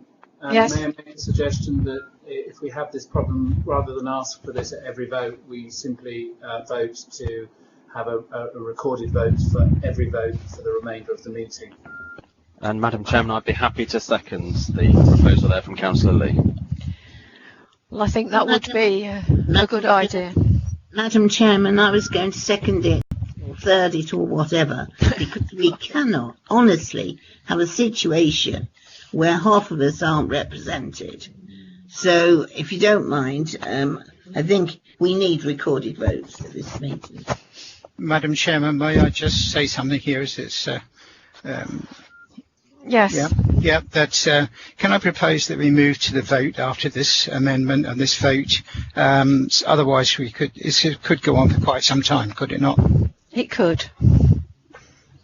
Thank you. Yes. Please. Madam Chairman, you at the moment have a number, I don't believe we have got to 10 yet, members who would request a recorded vote.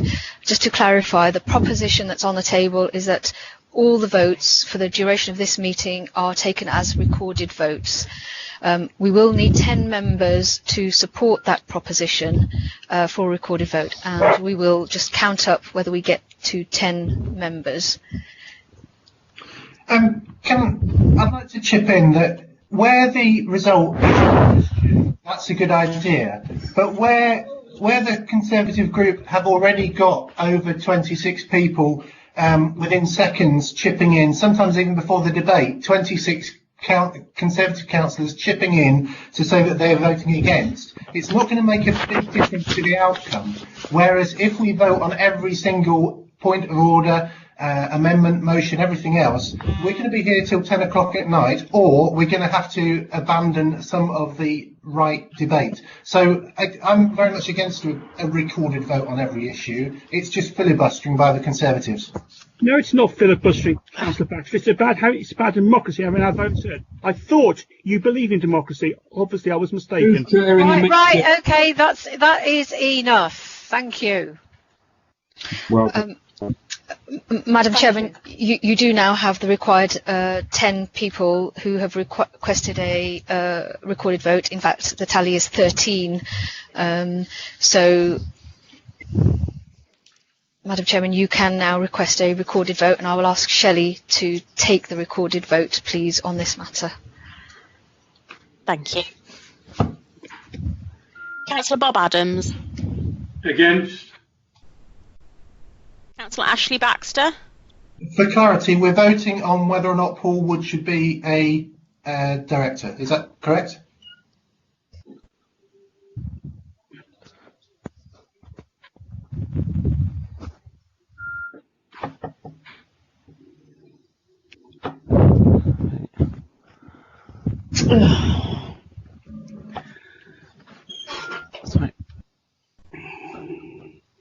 Do we know what we're Can you clarify what we're voting on? I think it's to say that we want Paul Wood as a director, but can you please clarify?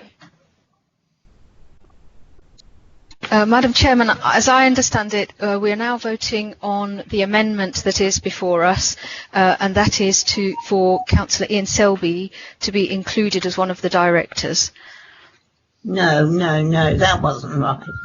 No, I don't think that is correct. I think we're still on the first amendment. Yes. Is to include the leader of the independent group to be added to the list of directors. Because if you remember, Mr. Whittington, Councillor Whittington could not vote, and there were some other people having difficulty with it, with the first vote.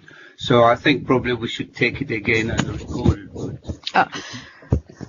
Can I just say, Madam Chairman, I would like to support Councillor Penny Milnes on this. I'm sure we were going to vote as to whether one of the independent group would be allowed to sit on that committee, and the name put forward was Paul Wood. Now, I'm a Conservative saying this. I'm just trying to be fair. Right, okay. Can I just have... You're on mute, Breeder. You're on mute. Sorry, thank you, Madam Chairman. Just to speed things on, we have now voted to now have recorded votes on all items for the rest of this meeting, and the vote that we are about to have is for the leader of the independents to be placed as a director on the board of Leisure SK Limited. That is the first vote, and then after that there is then a second vote we will then have, which is my understanding, Madam Chairman, is then about the proposal for Councillor Ian Selby to be a director on Leisure SK Limited. But this first vote is for the leader of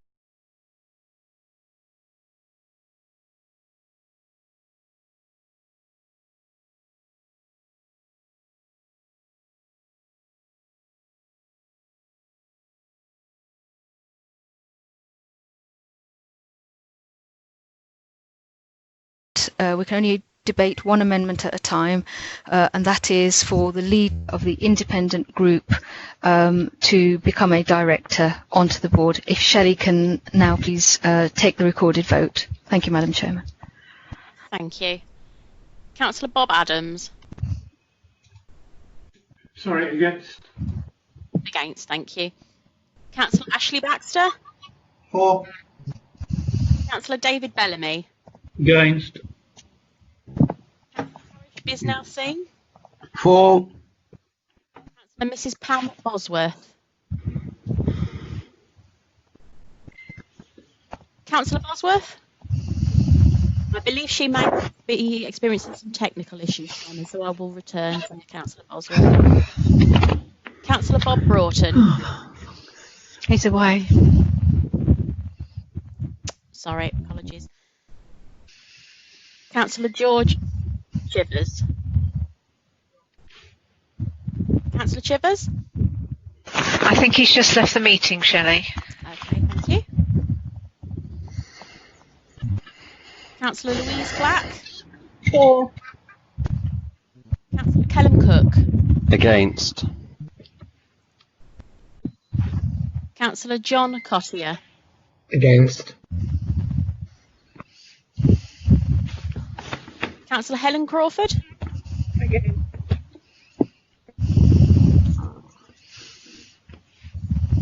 Oh, God. Councillor John Dawson? Is there apologies received for Councillor Dawson? Yes, I gave them. Lovely, thank you for the confirmation. Councillor Phil Dilks? For the First Amendment. Oh, Councillor Mary Dobson? Against. Councillor Mike Exton? Against. Paul Fellows? For. Councillor Helen Gorrell? I believe she may now have left the meeting. Yes, she has. Thank you. Councillor Brodie Griffin? Against. Hanson? Councillor Hanson? For. Councillor Graham Gill? Against. Councillor Gloria Johnson? Against. Ms. Rosemary Cambry Brown? Reluctantly against. Councillor Anna Kelly? For. Councillor Jane Kingman? Against. Philip Knowles? For. Councillor Matthew Lee? Against. oh, my computer's gone down. To Field. Councillor I can't get it to work. Apologies. Councillor Annie Mason? Hey? Against. Tea, please, it'd be lovely. Councillor Penny Milnes? Didn't quite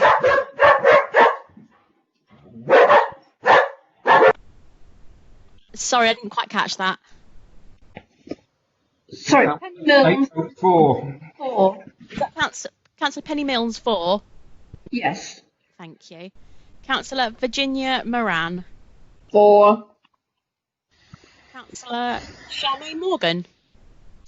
Abstain. Councillor Dr. Peter Mosley? Against. Councillor Robert Reid? Against. Councillor Nick Robbins? Against. Susan Sandal? Against. Councillor Ian Selby? Reluctantly, for. Councillor Jackie Smith? Against. Councillor Mrs. Judy Smith?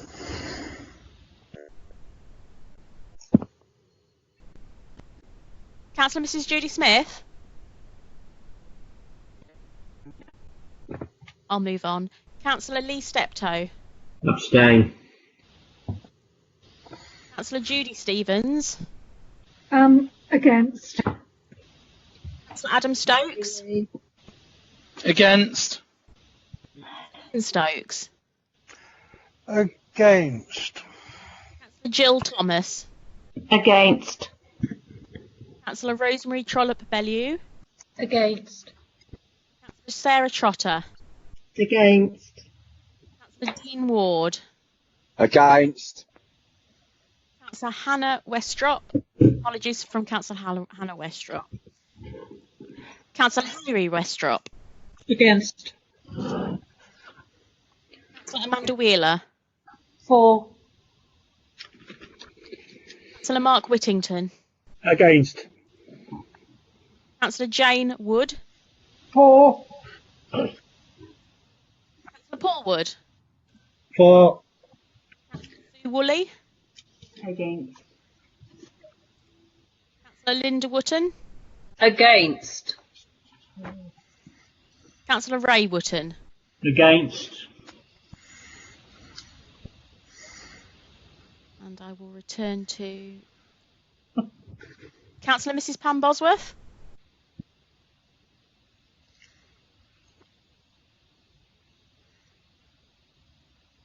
Councillor Bosworth, can you hear us at all? I'll move on.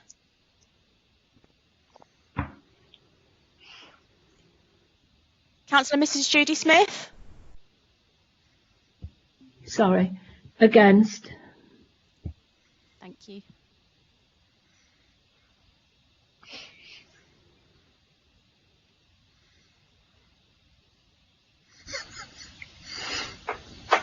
Just tally the votes, and it appears that we have 14 votes for, 32 against, and 2 abstentions. Thank you, Chairman.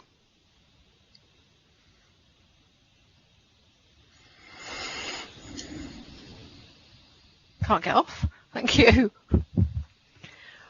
Right, now we've got a next vote, haven't we? Which is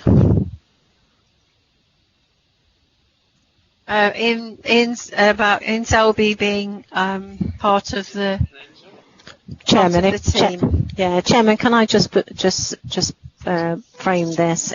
We have a second amendment to the original motion. We have a proposer. Councillor Ian Selby has proposed himself as the director of Leisure SK Limited. He's been seconded by Councillor Louise Clack. Therefore, you now need to go into debate, and then after debate, go to a vote. All right. Could I move that this vote be taken straight away, please, Madam Chairman? Madam Chairman. I think we have to take it according to all our rules and regulations. Madam Chairman, you do have speakers on this Yes. second amendment. Yeah. So I've got Councillor Baxter. Okay. So thank you, Chair. Ignoring the comments about ignoring the personal comments about my attitude to democracy, I'd like to say that if we don't have any independent person, independent of the cabinet, even a Tory backbencher would be better than just cabinet members, because at the moment, if the person who is monitoring the contract on our behalf, i.e. the head of leisure, wishes to make an observation or blow a whistle or whatever, to whom would she complain? She would go to the chief executive. Oh, who is a director of Leisure SK? Or she would go to the leader, who is a director of Leisure SK. This whole poacher and gamekeeper thing is a real problem. It means that there is no chain of command. That means that the head of leisure can independently manage the contract, and that's a real problem for democracy, which I am a big enthusiast for. Thanks. Thank you. The next is Councillor Stokes. Thank you, Madam Chairman. I'm very sad that clearly there was a party political whip on the last vote. I hope there isn't on the next vote. I think it is very, by only having the Conservatives representation and the Chief Executive as directors, I just think you're storing up problems for the future. And if you were to be a little bit more open and transparent, it would save a lot of these issues that we're getting even this afternoon in our own meeting from becoming bigger problems. I think Councillor Selby would be a breath of fresh air on that meeting. I've got a lot of respect for him. He is clearly independent, politically independent, as I am, and as the members of the independent group are.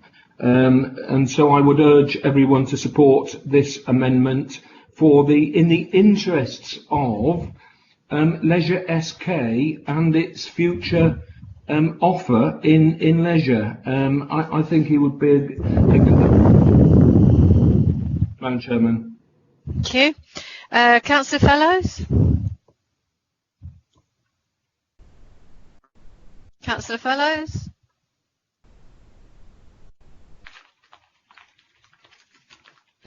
Yeah, I've got it. Sorry about that. I would like to speak against it, but I would like to encourage people to prove me wrong. My reason to speak against it is I would encourage the proposer and the seconder to withdraw it, because if on past form they haven't got a chance whatsoever of getting it through. To save us all some time, could we not just give a block vote to Councillor Cook for the rest of the votes, and then we could save, hours. But please, Conservatives, prove me wrong and vote this amendment through. Thank you. Councillor Morgan? Yes, thank you. I'd like to pick up the proposal that Councillor Baxter made, because it's actually a different proposal to what Councillor Dilks made. Councillor Baxter was stating that we should have somebody who is independent of the cabinet, whoever they are, whatever party they are from, standing as the non-executive director on the board. And I think that it would be a very wise way to go forward. But then, of course, the question there comes about the term and who. And I feel we haven't resolved or answered the point that's been made about the fact that we have no shall we say, non-cabinet voice otherwise running Invest SK. So I have a question first of all, and it's on the procedure now, whether or not we could accept Councillor Baxter's proposal, in which case I'd be happy to second it. And then in that light, I may well consider Councillor Selby as our first person doing it. Right. The Manager Officer will answer that one. Thank you, Madam Chairman. There is only one amendment in front of you at the moment which you are debating, and that is to include Councillor Selby on the Board of Directors. Should that fall, then there will be opportunity for a further amendment. But at the moment, the only amendment you are looking at is Councillor Selby. I hope that answers Councillor Morgan's question. We can't really consider, as part of this amendment, any other amendment until this has been dealt with. Okay, thank you. Could I call Karen Bradford? Thank you, Chairman. Thank you, Chairman. I know we're not in a question and answer case, but Councillor Baxter has raised an issue of democracy and accountability here in reference to the integrity of the council. I think I need to state, yes, Councillor Karen Whitfield is an officer of the council. Yes, she doesn't directly report to me. I am being proposed onto this board as chief exec because we do not currently have a director of growth. So I'm sitting there as somebody with experience onto this board. However, if there was an issue that Karen Whitfield felt that wasn't being appropriately handled by the company directors, she has three options to it. She could report it through to the monitoring officer of the council, who is a statutory officer. She can report it through to the Section 151 officer, who was also a statutory officer, or she could do a formal whistleblowing, where this would go to our auditors, with then returning to the council to be fully investigated. So in reference to probity and integrity of the directors of the company, Karen Whitfield would not be put in a position of conflict if she thought there was a concern. Thank you, Chairman. Councillor Whittington. Thank you, Madam Chair. I want to speak on the amendment for Councillor Ian Selby to be Director of Leisure SK. I should declare an interest, family interest, in that Councillor Selby is my second cousin, and I've known Ian for 50 odd years, and he's a fantastic chap and a great bloke and a real Lincolnshire. Unfortunately, I can't support his nomination for this, and it's tied up with the view of democracy. Leisure SK is being set up really as an executive. And I've opened up the microphone, but I can't hear him. Is really an executive function of the council, and therefore it is only right under the way we do things in this country that the executive have the ability then to put whoever they like on to serve as directors. It's simply a matter of that. The challenges and the scrutiny comes from the Governance Committee, which is... I mean, it was fine for the first couple of hours. What would cause it? That is where you get... I just thought, have I done something? But I didn't think I had. I believe I'm being spoken over. Can I think so. This is just getting ridiculous. It really is. Thank you. Yes, the scrutiny will come from the Governance Committee, and I remember the Governance Committee, and I can assure anybody out there, any councillor, whether they're Conservative, Independent or whatever, that I will scrutinise Leisure SK in the same robust manner in which I scrutinise all the companies that come before the Companies Committee, because that is the scrutiny role of a backbencher, which I take very, very, very seriously indeed. So I think we need, and the reason why the executive, the cabinet, are able to put forward who they want to be the directors is because, like it or not, the Conservatives won the election and we are the majority party. Therefore, we can have all the cabinet posts. Executive can then make the decision around Leisure SK. It's a simple matter of basic democracy. We won the election. Therefore, we can, under the system we have in this country, the winner takes all. It's as simple as that. Whether you like it or not, that is the system we run under. Now, within the Conservative group, we discuss all these items. We have robust discussions in our group meetings. We take votes. Once we achieve the vote, we then abide by the democratic will of our group, and that determines our group position. So all these attacks on the Conservatives phone and blog whatever, we do debate, we do vote, we do agree positions. All political parties do that. It's part of our political system. Like it or not, that is it. Thank you, Madam Chairman. Well, we've got one more. So there's Councillor Ian Selby. Thank you very much, Madam Chairman. First of all, I'd just like to express my sincere thanks to the very kind comments that have been coming forward. Much appreciated. I wanted to thank Louise Clack for seconding the nomination. However, unfortunately, she's departed the meeting. And just to point out, Madam Chairman, I've got a pile of trophies that suggest my qualification in sports. I'd also like to say to members that I do actually have a master's degree in management studies. I am qualified for this position. However, just to say to all members, I don't have a problem whichever way you vote, whether you vote for it or against it. I'll appreciate any votes for, and I am enthusiastic about Invest SK. This new thing that's been put forward.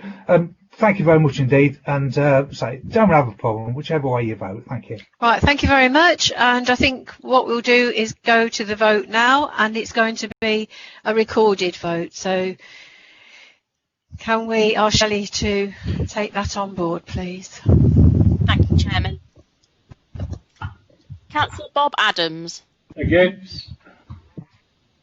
Councillor Ashley Baxter. For.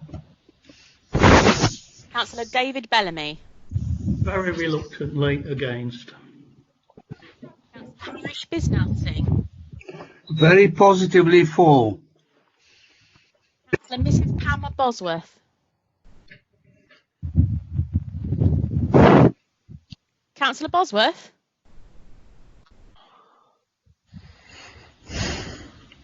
Councillor George Shippers. Councillor Chivers has left the meeting, Shelley. That's been confirmed, thank you. Councillor Louise Clack. Councillor Clack has left the meeting as well. Thank you. Helen Cook. Against. Councillor John Cottier. Against. Councillor Helen Crawford.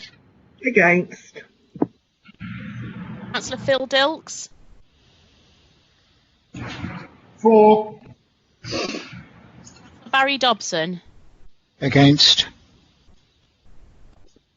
Mike Exton. Against.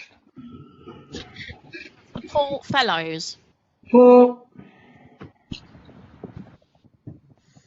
Councillor Breda Griffin. Abstain. Councillor Griffin. Okay. Against?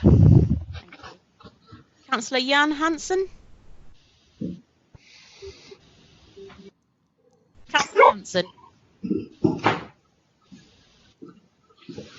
Councillor Graham Gill. Worth. Or that's Councillor Hanson. Sorry, was that how was you casting your vote? Sorry. Who are we talking to now? Councillor Hansen, please. Okay, yeah, it's a 4. 4. Thank you very much for confirming. Councillor Graham Gill. Against.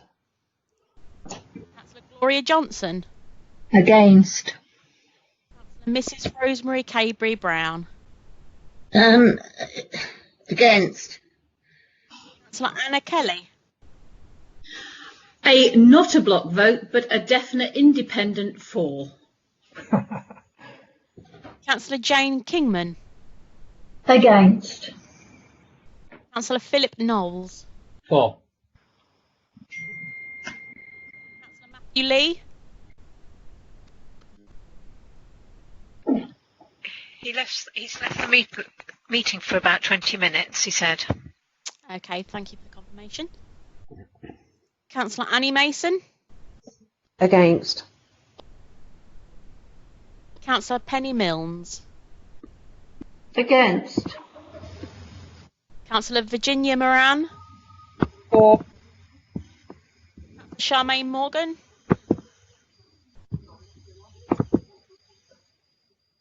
Councillor Morgan. Sorry, Ian is qualified for. Sorry, I didn't quite catch that. For. Dr. Peter Mosley. Against. Councillor Robert Reid. Against. Councillor Nick Robbins. Against. Susan Saddle. Against. Councillor Ian Selby. For, and thank you for those that have been voting for. Councillor Jackie Smith. Against. Councillor Mrs. Judy Smith. Against. Councillor Lee Steptoe. For. Councillor Judy Stevens. Against. Councillor Adam Stokes. Against. Ian Stokes. Sorry, Ian. Against. Councillor Jill Thomas. Against. Councillor Rosemary Trollope Bellew. Against. Councillor Sarah Trotter. I think Councillor Trotter's having problems with sound. I shall return to Councillor Trotter. Councillor Dean Ward.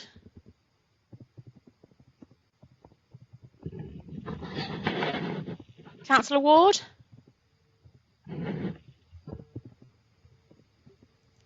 Councillor Hilary Westrop. With respect. You're right. Against. Sorry, was that Councillor Hilary Westrop? Yes, I said with respect against. Sorry, I'm not. Could you clarify who's speaking, please? It's Hilary Westrop, and I said with respect against. Against. Thank you for the confirmation. Councillor Amanda Wheeler. For. Councillor Mark Whittington. Ian's a grand chap, but unfortunately, Ian, I'm going to say against. Sorry, mate. Councillor Jane Wood.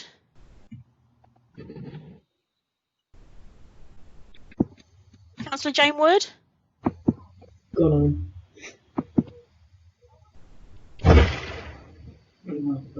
Councillor Paul Wood. For. Councillor Sue Woolley. Against. Councillor Linda Wotton. Against. Councillor Ray Wotton. Against. I'll return to those members that I was unable to hear. Councillor Mrs. Pam Bosworth. She is having troubles with her machine. Thank you.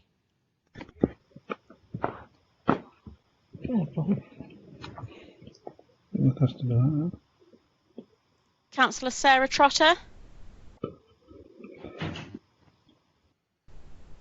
Councillor Sarah Trotter.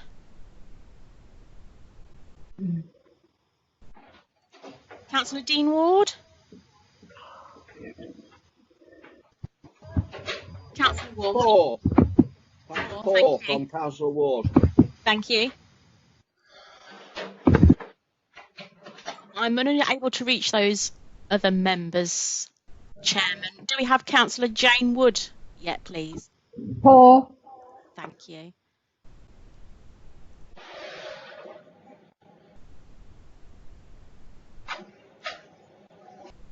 Having tallied the votes, Chairman, from those members that we've been able to receive them from, we have 15 for, 30 against, and no abstentions. Thank you. Thank you very much. So now do we do our final vote? Right, so that was...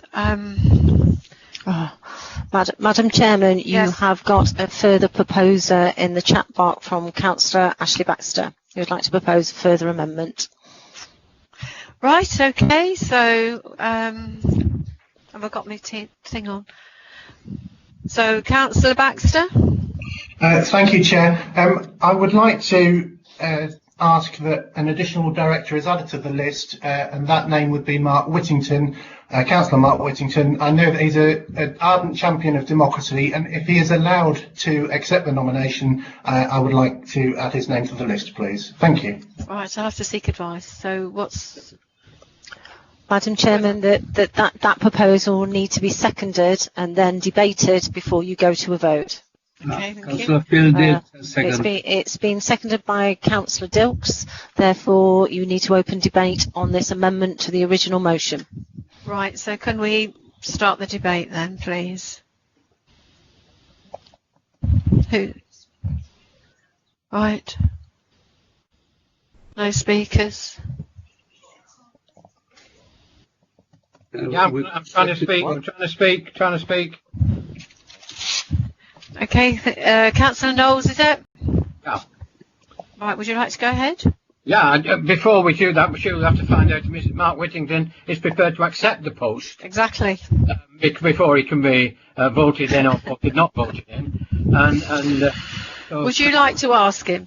Yes, please. No. Okay. To ask questions, but yeah. So do we have Councillor Mark Whittington? Thank you, Madam Chairman. Thank you, Councillor Baxter. You've managed to put me into an extremely embarrassing position. All I can say is that I go back to what I said before. If councillors want to vote for me, they're entirely to do that, or they're able to vote against me. If people propose me, and if the vote is in favour, then obviously under the rules of democracy, I will accept it. but it depends upon the vote. But This is unbelievable. Democracy. Pardon? If that's if that's. So would you take it or wouldn't you take it? If I was voted in, I would take it. If I was voted in, obviously I wouldn't take it. Okay. Go for it, Mark. Go brave. Right, okay. So can we go back to Councillor Knowles, who wanted to know whether he was willing to take it or not? I have nothing to say again, further, except that I would vote against it. Right, sorry.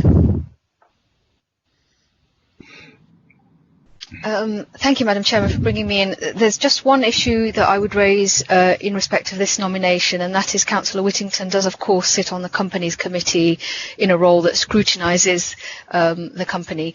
That may pose some difficulties for him, and I don't know if that's something that Councillor Whittington wants to consider. I think it would have to be one or the other. There would clearly be a conflict of sitting on Companies Committee in scrutiny of a company of which he was a director. Okay. Thank you, Shaheen, for that. Obviously, there would be a total conflict, as you rightly say. On this, if the vote was taken, and it was the will of the council that I undertake the role, then I would obviously leave the Companies Committee, as you so rightly say. Thank you. Thank you. So, where do we go from there? Yeah. Oh, wait a minute, Councillor. Oh, sorry. Let the question be put, Madam Chairman. Could I call Councillor Baxter, please? Point of information. Yes, that's to say that each company is only discussed once or twice a year, if you're lucky, at Companies Committee. So it would be perfectly acceptable for Councillor Whittington to excuse himself for that agenda item. Okay, thank you. Councillor Cook. Thank you, Madam Chairman. Obviously, I've indicated I wish to speak on this proposal. Mark Whittington is a superb member of our administration group.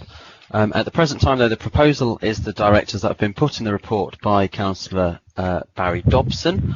I have absolutely nothing against Mark Whittington at all. I would like us to go with the original proposal, and I will make a commitment that with Barry we will bring back the structure of the committees to a Companies Committee meeting, but we do need to get this voted on today. We have now been going for over 2 hours.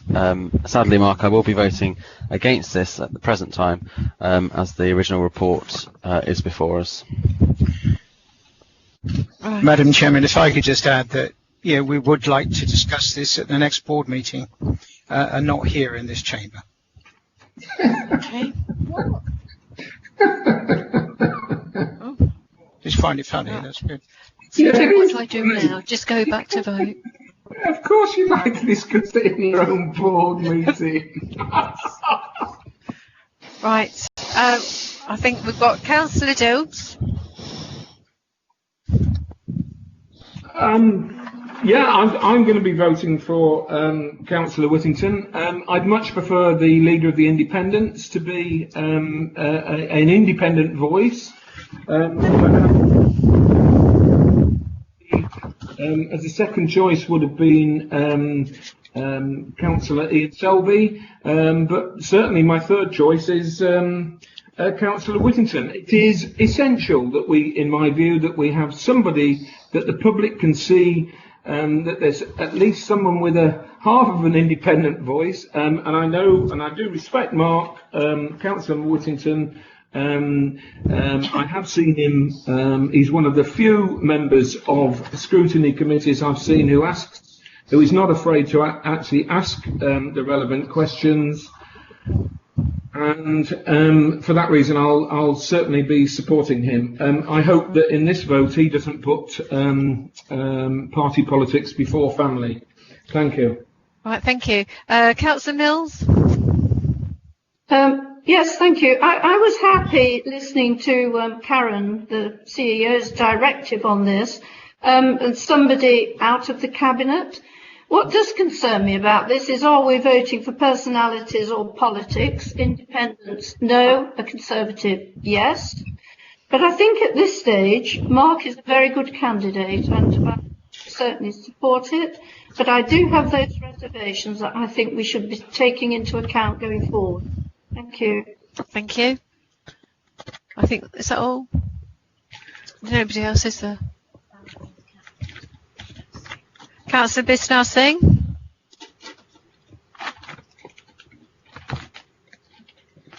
Yes, Madam Chairman, let the question be put.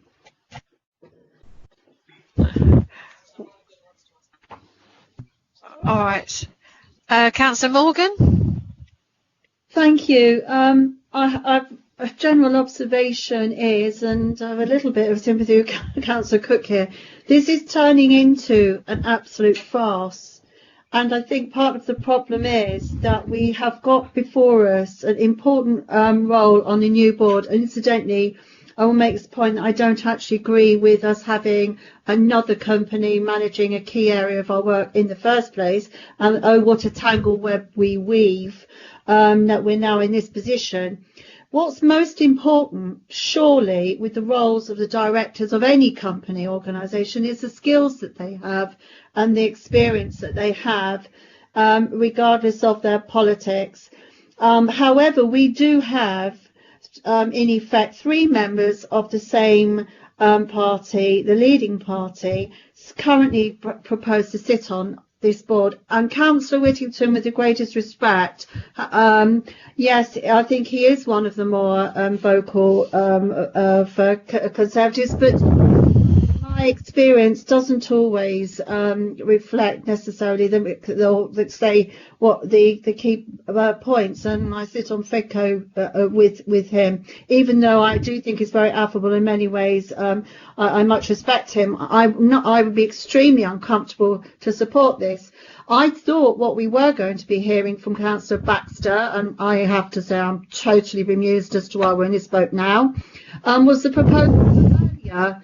And I would like to say, if this falls, I will have a proposal, which is that our member of the council, who is suitably qualified, Can I just cut in? I've just had notice to say that Councillor Whittington is withdrawing his nomination. Thank you. In that case, can I put forward the alternative proposal which I had? Yeah. Country? Yes. Madam Chairman, given that Councillor Whittington is withdrawing his nomination, that amendment falls away because it can't be implemented. If there is a further amendment to be put, that will have to be moved and seconded and then debate to follow. Thank you, Madam Chairman. Thank you. In that case, I will move that we accept the appointments on the report as currently proposed, with an additional member of the council who is nominated with appropriate skills, and I would say at our next meeting when those. Thank you. We missed the end. The last I didn't hear anything.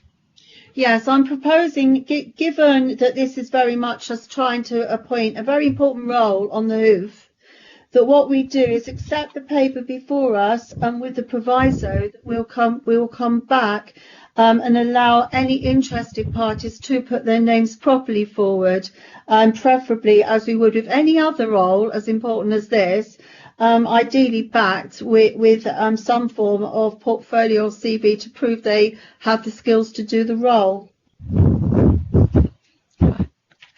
So what?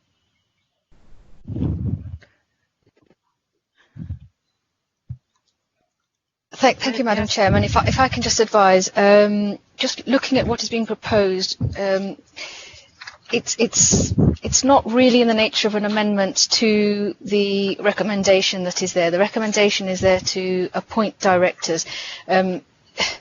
It seems to me that it's not appropriately put as an amendment, and what it would mean is for a vote against the proposal. So, Madam Chairman, it's my advice that isn't accepted as an amendment. I'm sorry, I completely object to that. I am simply adding that we add a further member, which you perfectly accepted earlier from Councillor Baxter. In fact, we just went to a vote on that very subject, but rather than have that debate and vote now, and it seems to me very inappropriate to do such short time frame for everybody, that we take that away. So what I'm saying is that we have a further member of the board. That's my amendment. Madam Chairman, then if that is the amendment, it seems to me that is not an amendment to recommendation 2, but an amendment to add that this matter and the appointment of directors be brought back to a future meeting of council to consider further nominations to the board. If that is accurate, then that is an amendment. Yes, that's correct. All right. Madam Chairman, then that will need seconding. All right. Who's going to second? Yeah, Councillor Steptoe seconded. Reserve the right to speak. Madam Chairman, then that is seconded, and so that is open for debate. Right, okay, so now that's what... Right, so could I ask Rosemary Trollope-Bellew, please? I withdraw my request to speak. Thank you, Madam Chairman. Okay, thank you. Anybody else to speak?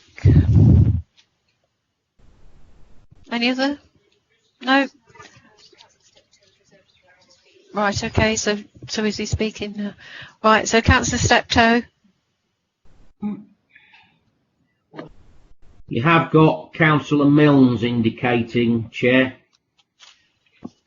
Well, we've got, that's our second. Sure, I've reserved my right to speak, so surely she should go before me.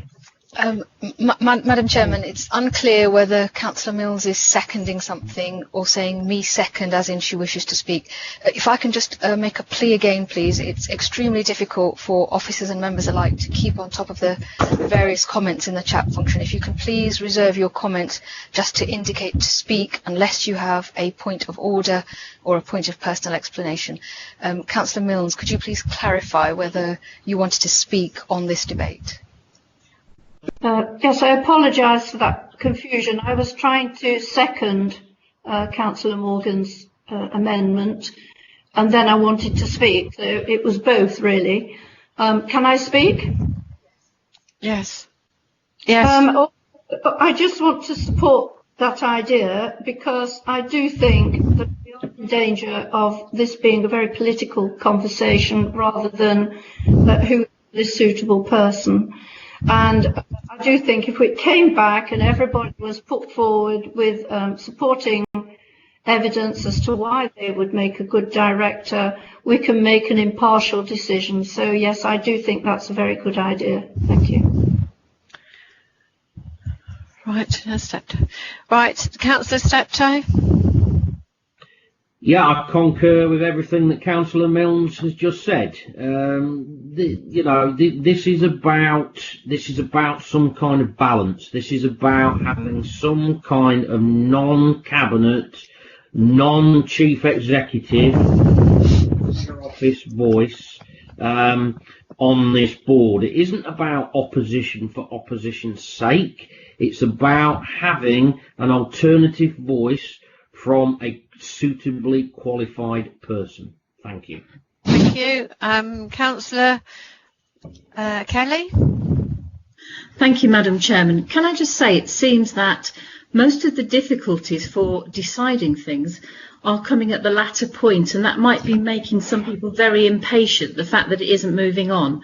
Perhaps if there were more cooperation and openness throughout the whole process and more discussion, we could all arrive at this meeting with an opportunity to bring things together much more quickly and with an open mind from everybody, at an earlier stage, there would be so much less conflict at the end.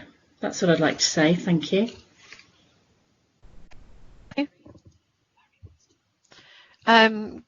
Could I have Councillor Dobson, please?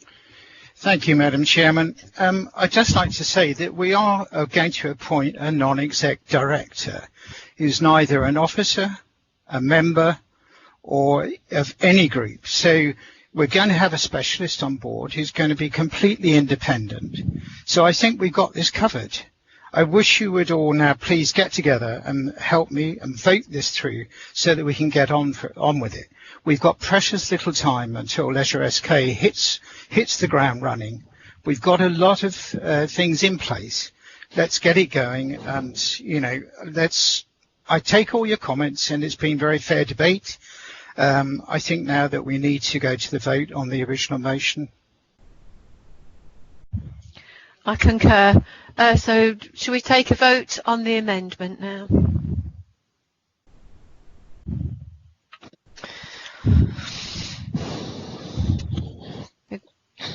It'd be a recorded vote, yes? Yes, please, Madam Chairman. If we can ask Shelley, please, to take the recorded vote. Thank you, Chairman. Councillor Bob Adams. Against. Councillor Ashley Baxter. Once again, Chairman, it would be helpful if you could briefly sum up and double make sure everybody's clear what we are voting for. In this case, I am for the amendment. Come on, keep going. Councillor David Bellamy. Against. Councillor Bisnousing. For. Mrs. Pam Bosworth. Against. Councillor Kellum Cook. Against. Councillor John Cottier. Against. Councillor Helen Crawford. Against. Councillor Phil Dilks. For, thank you. Councillor Gary Dobson. Councillor Dobson. Sorry, against. Councillor Paul Fellows. For. Councillor Breda Griffin.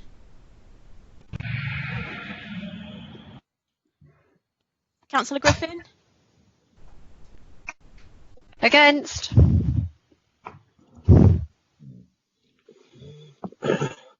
Councillor Jan Hansen. It's left the meeting. Thank you. Councillor Graham Gill. Against. Councillor Gloria Johnson. Against. Councillor Mrs. Rosemary Cabry Brown. Against.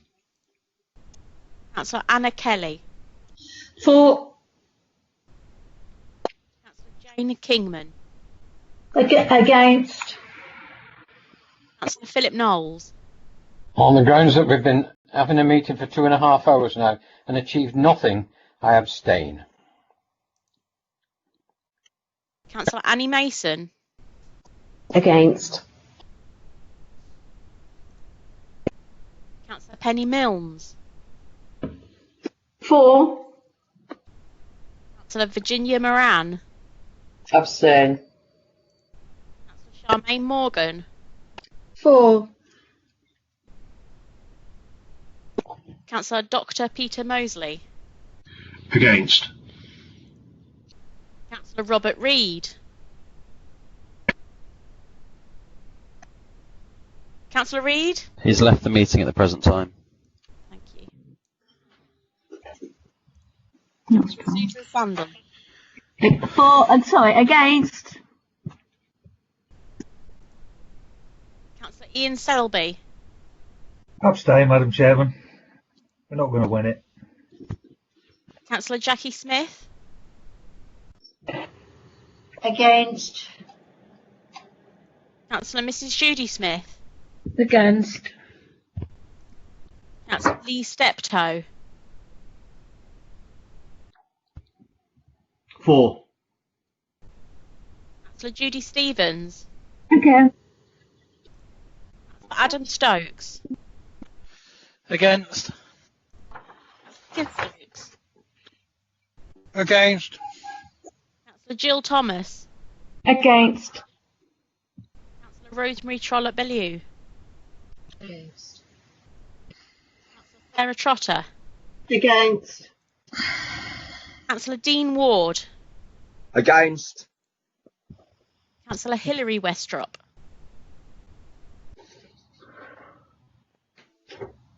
Councillor Hilary Westrop. Against. Councillor Amanda Wheeler. For. Councillor Mark Whittington. Against. Against. Sorry, Councillor Whittington, your vote was for against. Against, yes, you was. Against, Yeah. yes. And sorry, I didn't quite catch the previous one. I don't know if that was a change in vote. Was that Councillor Amanda Wheeler? I voted for. For. Thank you for the confirmation. Councillor Jane Wood. For. Councillor Paul Wood. For. Councillor Sue Woolley. Against. Councillor Linda Wotton. Against. Councillor Ray Wotton. Against.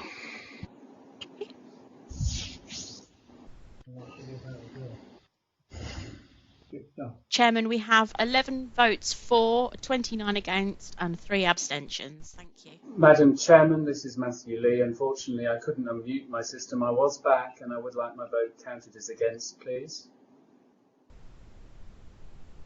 Certainly. Okay. Has that been Thank you. added? Sorry, was that a vote? How was you casting your vote? Sorry, please. Counting it against, please. Against, certainly. Thank you. So that amends the vote, Chairman, for 11 for, 30 against and 3 abstentions. Right, thank you. So now what am I doing? Right, so now we go to the substantive vote. Yeah.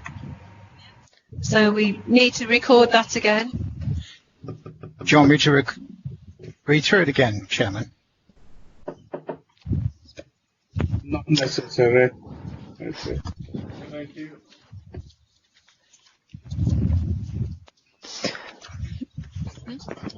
Chairman, the suggestion is that we go to the original vote as proposed by Councillor Dobson with the two amendments. One was to add in the chief exec appointment as directors. The other one's to add limited. And add limited to the word after letter SK on item recommendation 3. I don't think we probably need to read through the recommendations 1 to 5. Right. So this is a substantive motion. Right. Okay. So can we now go to a vote then, a recorded vote, please? Thank you, Chairman. Councillor Bob Adams. For. Ashley Baxter. Against. Councillor David Bellamy. For. Harish Bisnal Singh. I'll vote for it. Thank you. Councillor Mrs. Pam Bosworth. For. Callum Cook. For. Councillor John Cottier. For. Councillor Helen Crawford. For. Councillor Phil Dilks. Sorry, I didn't quite catch that. Councillor Phil Dilks. Against. Thank you. Councillor Barry Dobson. For. Councillor Paul Fellows. For. Councillor Breda Griffin.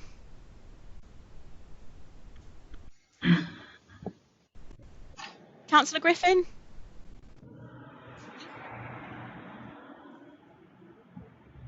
Against. 4, sorry. I'm getting all in a muddle. 4. Thank you. Can't find the right buttons. Councillor Graham Gill. Councillor Gloria Johnson. For. Councillor Mrs. Rosemary Cabry Brown. For. Councillor Anna Kelly. Abstain. Councillor Jane Kingman. For. Philip Knowles.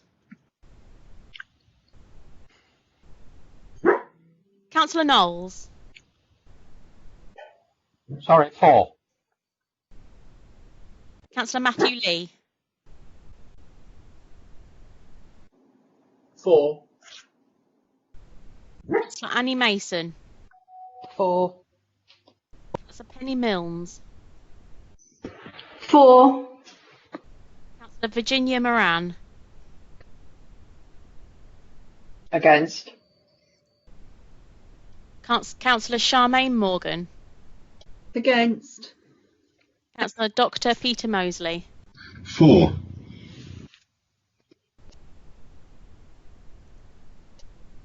Do we have Councillor Robert Reid yet, please? Has he returned? No, he's still out of the meeting at the present time. Thank you. Councillor Susan Sandal. 4. Councillor Ian Selby. Even though you didn't want me as a director, I'm enthusiastically for this and I wish you well. Councillor Jackie Smith. 4. Councillor Mrs. Judy Smith. 4. Councillor Lee Steptoe. Against. Councillor Judy Stevens. 4. Councillor Adam Stokes. 4. Councillor Ian Stokes. 4. Councillor Jill Thomas. 4. Councillor Rosemary Trollope-Bellew.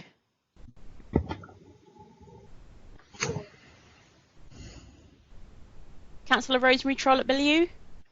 4. Thank you. Councillor Sarah Trotter. 4. Councillor Dean Ward. 4. Councillor Hilary Westrop. Hillary's just lost internet connection. She's just advised me. Thank you. Councillor Amanda Wheeler. Against. Councillor Mark Whittington. 4. Councillor Jane Wood. 4. Councillor Paul Wood.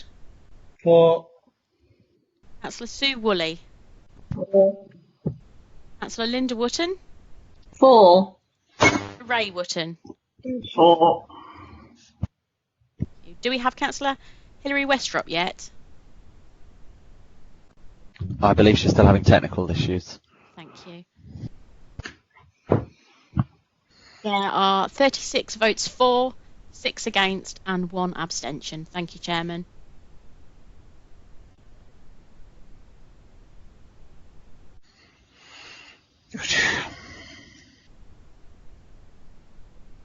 Get it?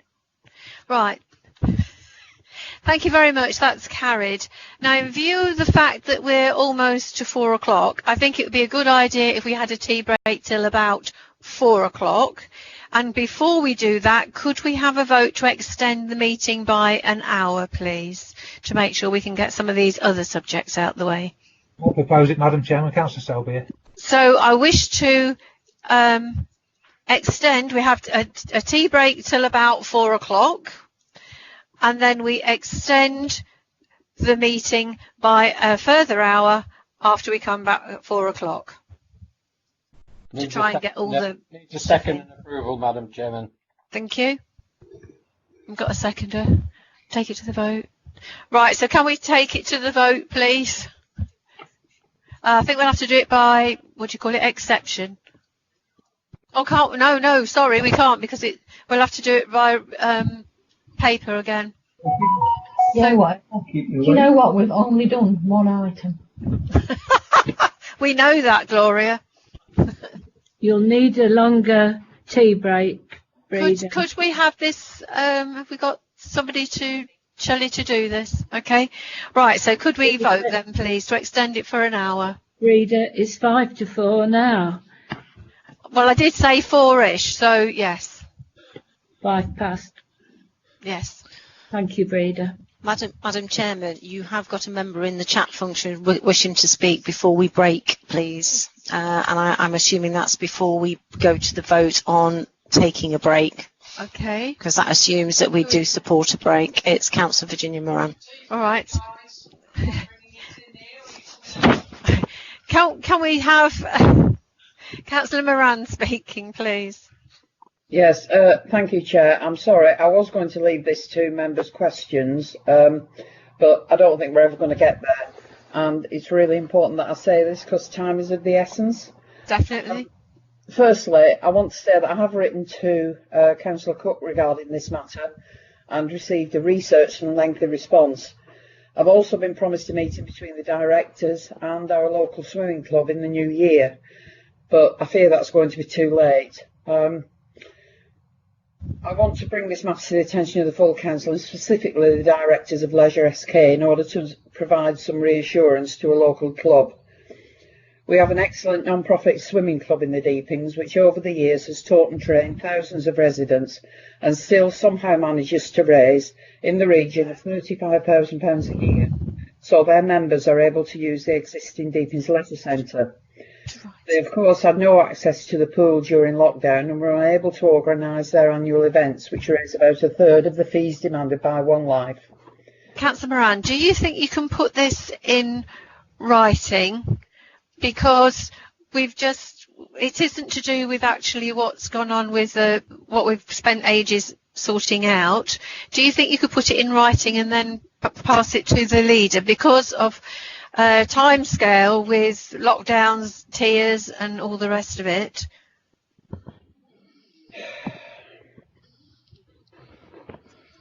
Well, I've no option but say, yes, I've already spoken to her, but I just need some assurance. Because well, shall we ask Madam Chairman? Excuse me. Just one moment, Councillor Cook. Sorry, Councillor Moran, I appreciate I don't much just to set a precedent with members speaking when they wish in meetings. I'm very happy to set up a meeting with you and other interested stakeholders to discuss the Deepings Swimming Club, and I know we've already been in touch via email. Can you not do it? We have to do it after. So we can do that. Yeah, we'll set that meeting up with you, Virginia. Yeah, it just needs to be spooned, please, because I don't. Well, let's get it in the diary next week. Let's do it next week. Thank you. Okay, thank you. Right, I think that's it then. Yes, we'll go and have a. Councillor Whittington. Still need a vote. Can we have a vote? Yes. No, he's not there, is he, or is he there? I'm here, Madam Chairman. Oh. Sorry, I just wanted to make a personal statement in relation to the debate that just happened. During the course of the debate, in the heat of debate, I made a personal comments about Councillor Ashley Baxter, in which I questioned his commitment to democracy.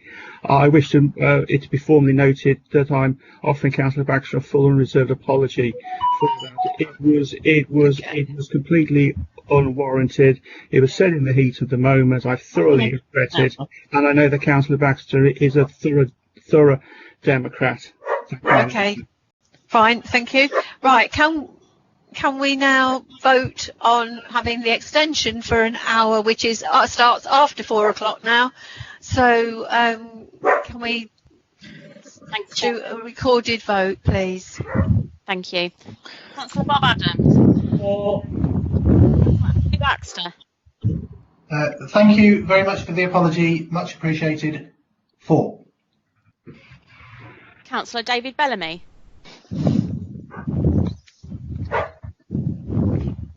Councillor Bellamy. They've all gone to put the kettle on. Councillor Biznell-Singh. Left.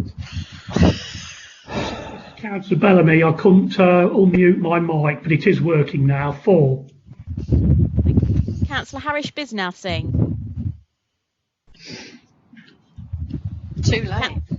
Councillor Mrs. He's left. Bosworth. 4.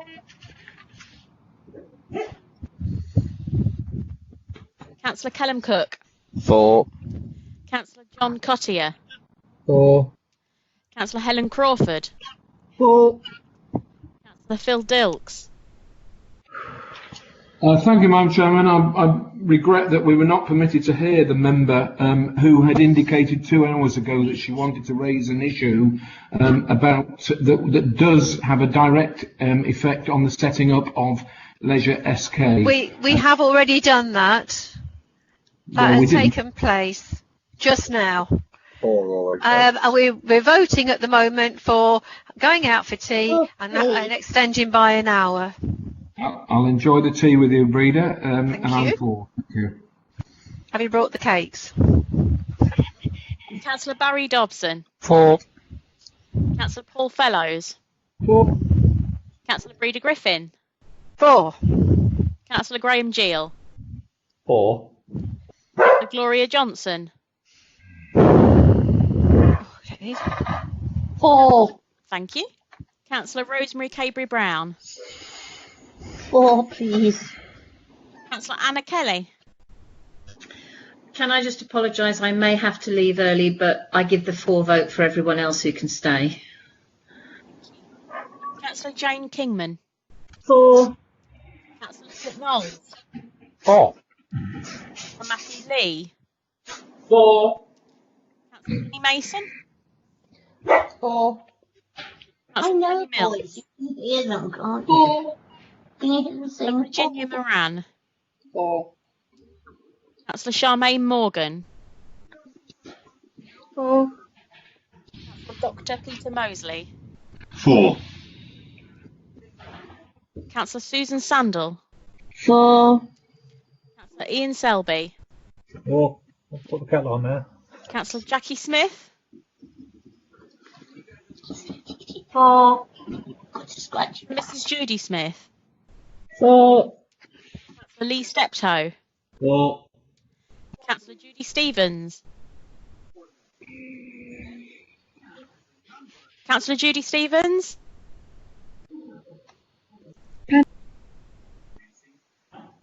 Councillor Adam Stokes. For. For. Councillor Ian Stokes. For. I'm ready. Councillor Jill Thomas. For. Councillor Rosemary Trollope-Bellew. I understand Rosemary's lost internet connection. Thank you. Councillor Sarah Trotter. For. Councillor Dean Ward. For. Councillor Hilary Westrop.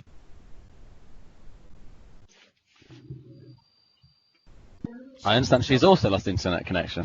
Thank you. Councillor Amanda Wheeler. For. Councillor Mark Whittington. For. Councillor Jane Wood. Jane's left the meeting. Thank you. Councillor Paul Wood. For.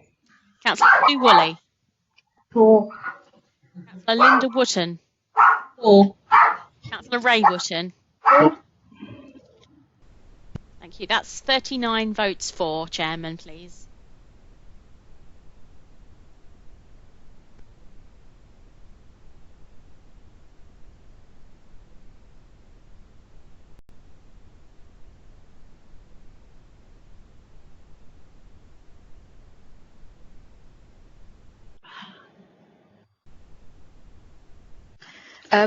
Members, we are going to a break now and we'll be back at 4:10.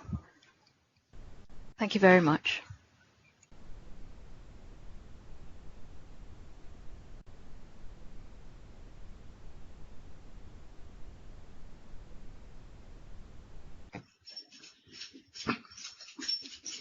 I think we've lost.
Yeah. Oh, nearly getting there.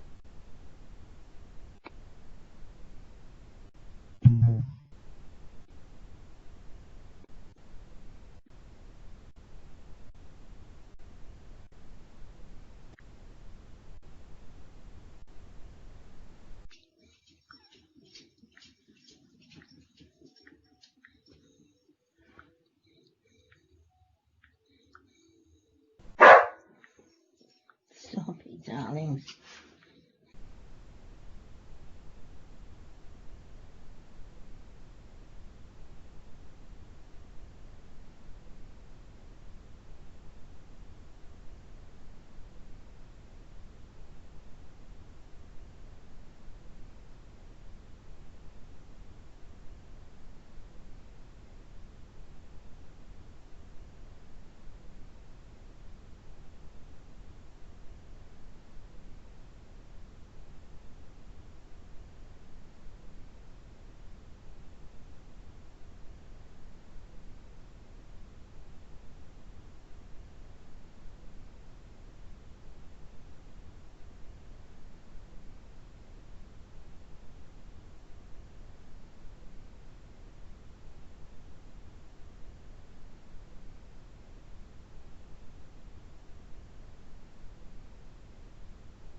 Hello. Hello, is anyone back? Hello, Rosemary. Hello, Rosemary. Sorry. Breeder's just getting in a chair. Oh, right. That sounds really good. That does really. As I say, I think we've all lost the will to live anyway. So just let's plod on. I was just replying, Rosemary, to you. Oh, were you? Oh, right. I was going to Sedgebrook tonight, but I don't think I will. Just have a glass of wine instead, Pam. I think that's a jolly good idea. Or 2 or 3, I think, Rosemary. Did you say I should have more than one? As long as there's not any tables, Judy. Leader, are we recording this still? Hopefully not. Hopefully not, yeah. I'm trying to get some of that M&S gin sparkles. I think Recording is still live, please, councillors. Thank you very much. I need some sparkle. So M&S gin will do the job. Okay. On duty.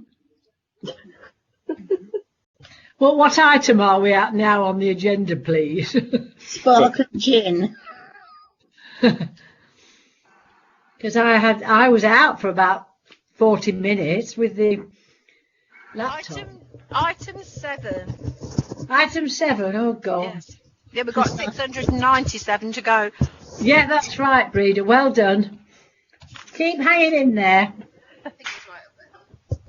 Oh, I don't need that, do I? Yeah, I must feel like a coming into land. Right. Are we all? Is everybody returned? Yes. Good. That's everybody. Switch off now. Right. Am I unmuted? Yes. We're now on item number 7. That's what I said. Lost the will to live.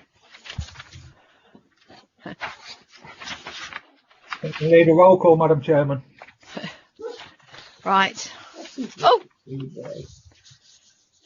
Okay, so we'll start, yes?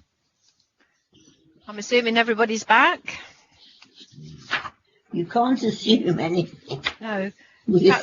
Perhaps, is it Shelley? We'll do a roll call just to check we've got members back. Certainly, Chairman.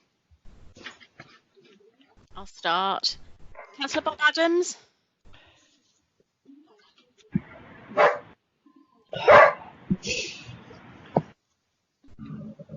Councillor Bob Adams. Sorry, but here present.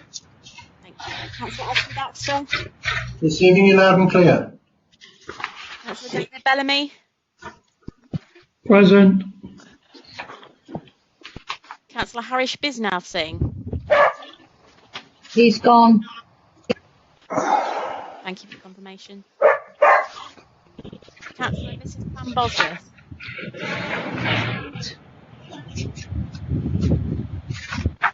Councillor Mrs. Pam Bosworth. Present. Councillor Kevin Cook. Whoa, yes.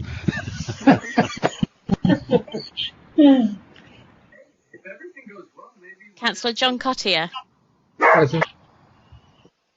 Councillor Helen Crawford. Present. Councillor Phil Dilks. Will you be quiet? Present. Barry Dobson. Present. Councillor Paul Fellows. Present.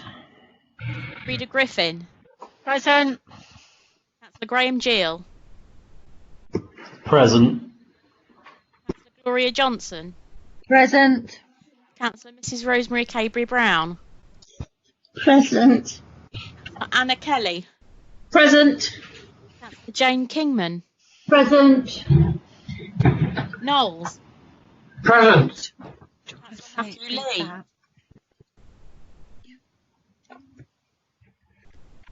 Councillor Lee. Councillor Annie Mason. Councillor Penny Milnes. Present. Councillor Virginia Moran. Present. Councillor Charmaine Morgan. Present. Councillor Dr. Peter Mosley. Present.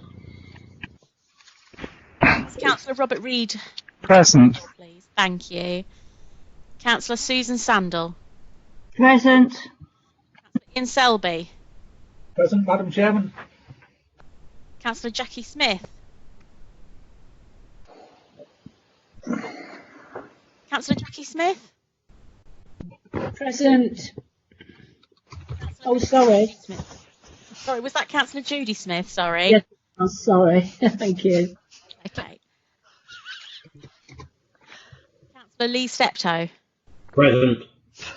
Councillor Judy Stevens? Present. Stokes? Present. Councillor Ian Stokes? Present. Councillor Jill Thomas? Present. Councillor Rosemary Trollope-Bellew? Sorry, present. Councillor Sarah Trotter? Present. Councillor Dean Ward?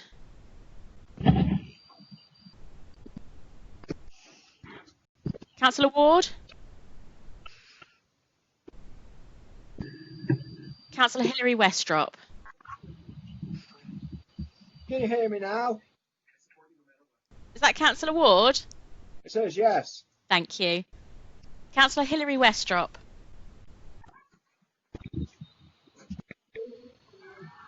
Councillor Amanda Wheeler? Present. Councillor Mark Whittington? Present. Councillor Paul Wood?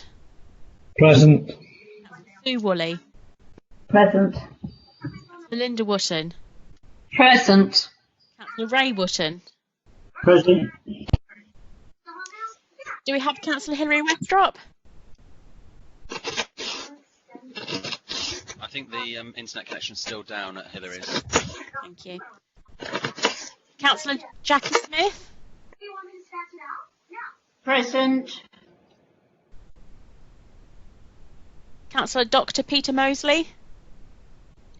Yes, I'm present. I've said that twice now. I didn't catch you earlier, sorry. Councillor Matthew Lee?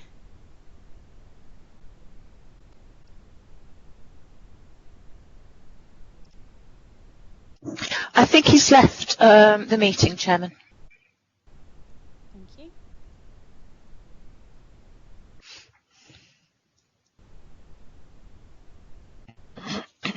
That appears to be everyone that's still as part of the meeting, Chairman. Thank you. Right, thank you very much indeed.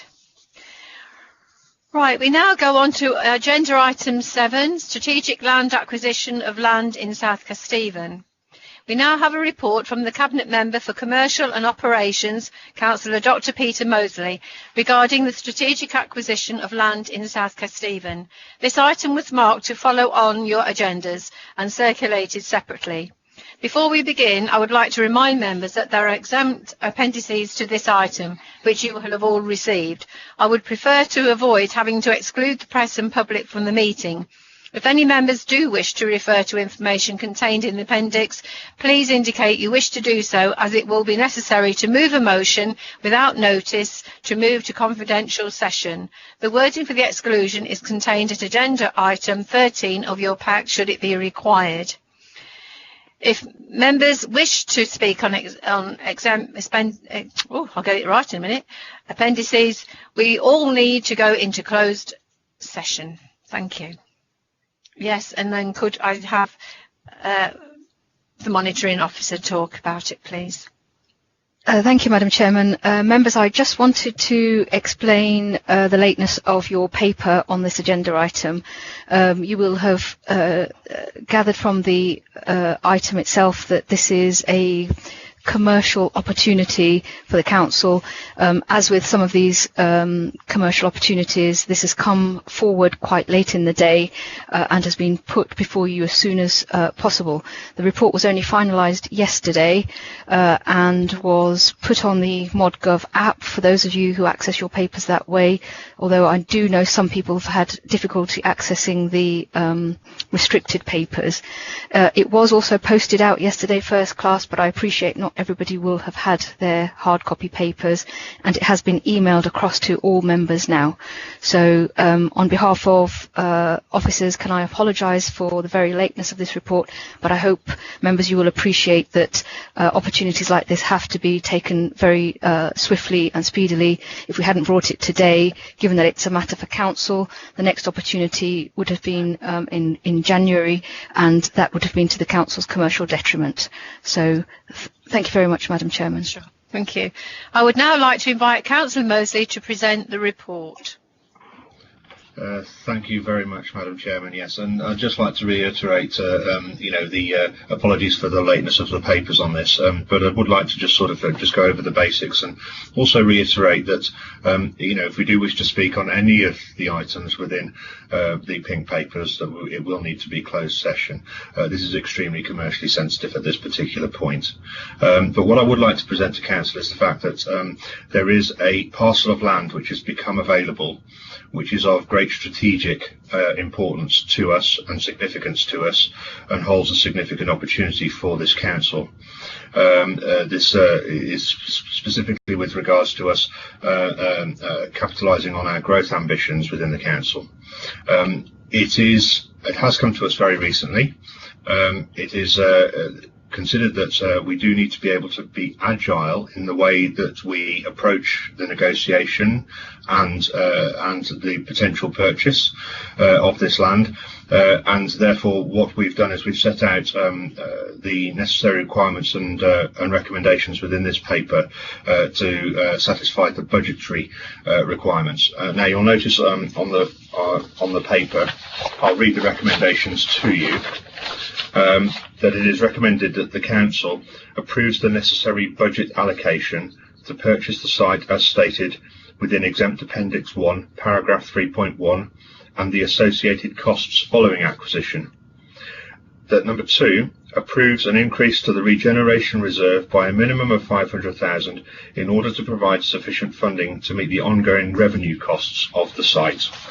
And the third recommendation, which is perhaps the one that might be a little bit more confusing, but notes that the decision to acquire the site is an executive function for Cabinet and refers the site acquisition to the Cabinet, with the recommendation that Cabinet delegates to the Chief Executive, in consultation with the Leader and the Section 151 officer, authorisation to negotiate terms, carry out site due diligence and enter into a contract to purchase the parcel of land. At this stage in public session, that's as far as I would like to go with regards to the paper. But as I say, if the members wish to discuss this further, it must be done in private session.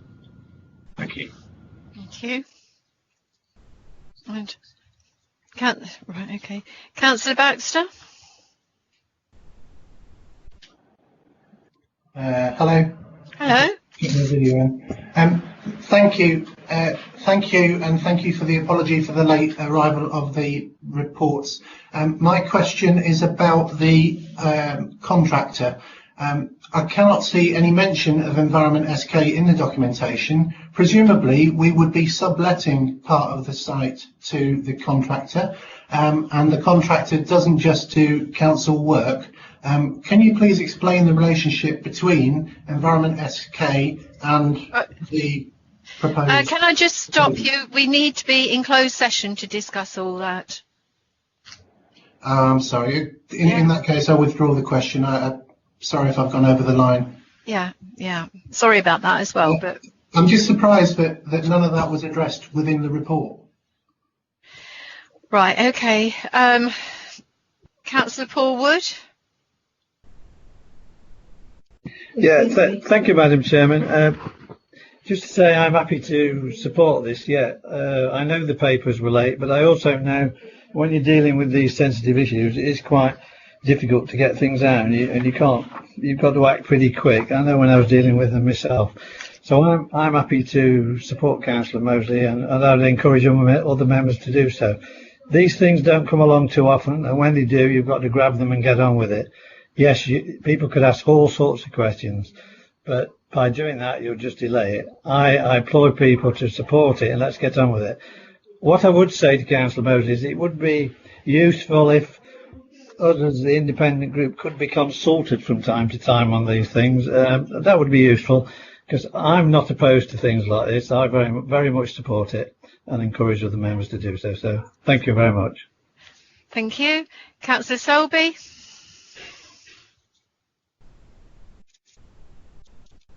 Thank you very much, Madam Chairman.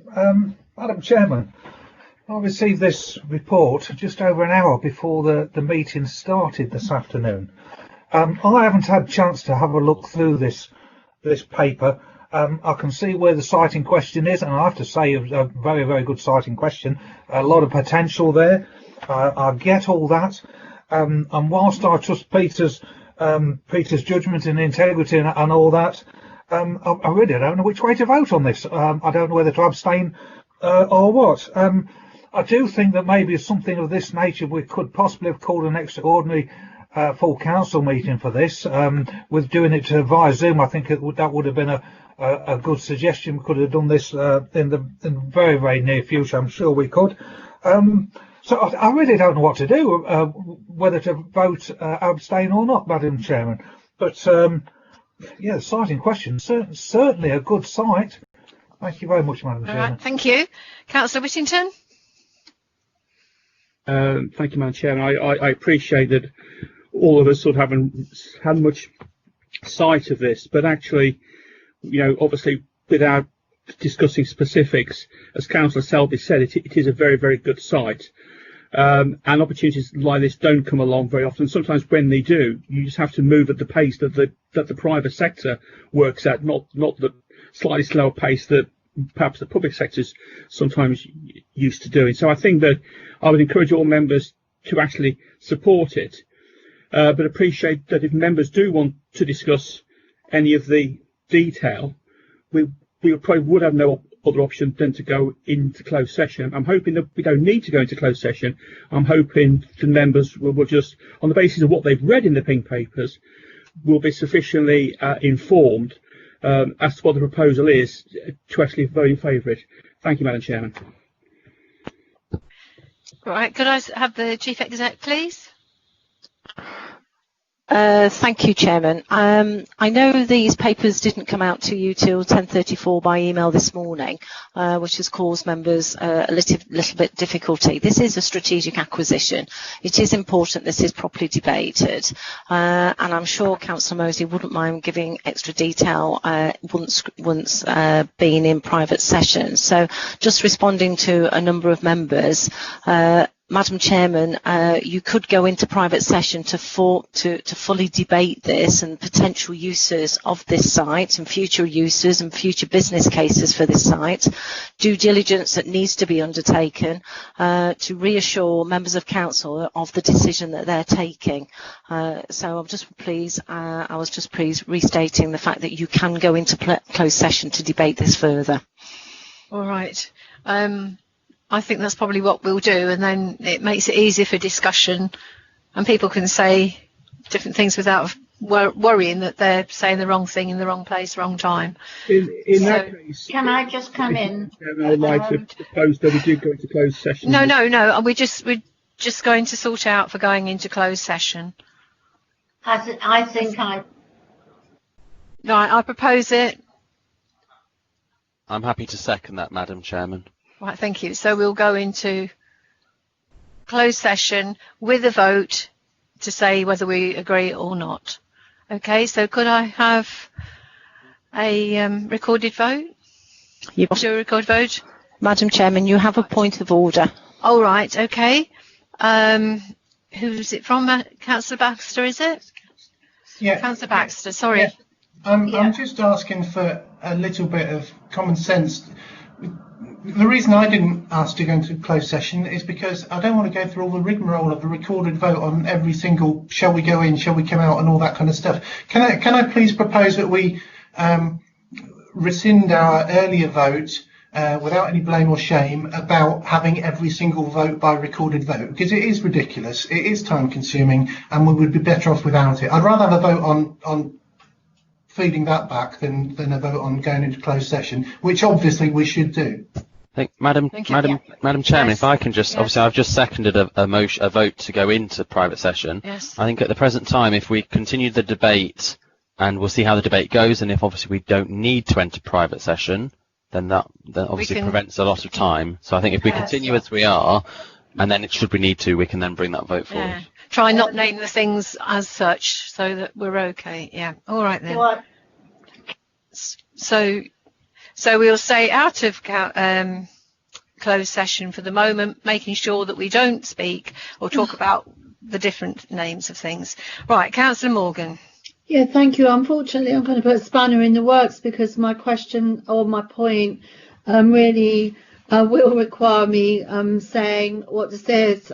Surely, just picking up Councillor Baxter's point, for us all to properly debate this fully, why don't we just have an exception vote? So if there's anybody objects to it going into closed session, let them speak now. And we know where we stand, because I just don't see how we can not properly discuss this without.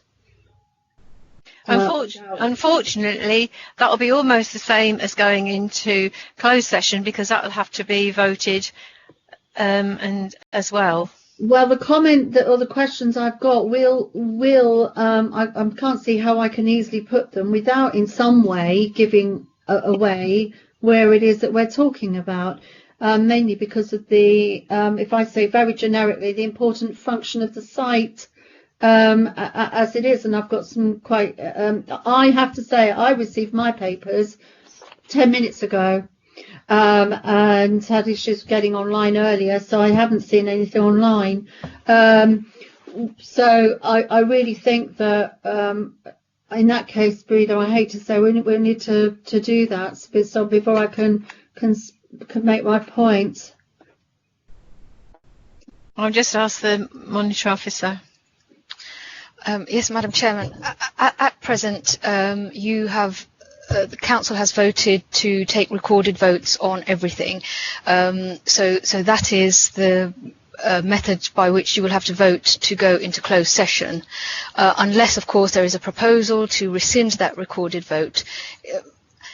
There isn't a seconder as yet for that proposal, so at the moment the appropriate way forward is to take a recorded vote to go into closed session, unless Sorry, I'd like to propose that we rescind that recorded vote on absolutely everything. I think Councillor Baxter did earlier just now, actually, in which case I'll second his comment, if it helps. So, Madam Chairman, that's seconded. You can either take speakers or move to that vote to rescind your decision to take recorded votes on everything. Which do you suggest would be the best? You've now got speakers on that. It's been moved. It's seconded. It is a motion, and you've got some speakers. So you will need to take speakers on that decision as to whether to rescind your earlier decision to have recorded votes. All right. Councillor Whittington. Who's the other one?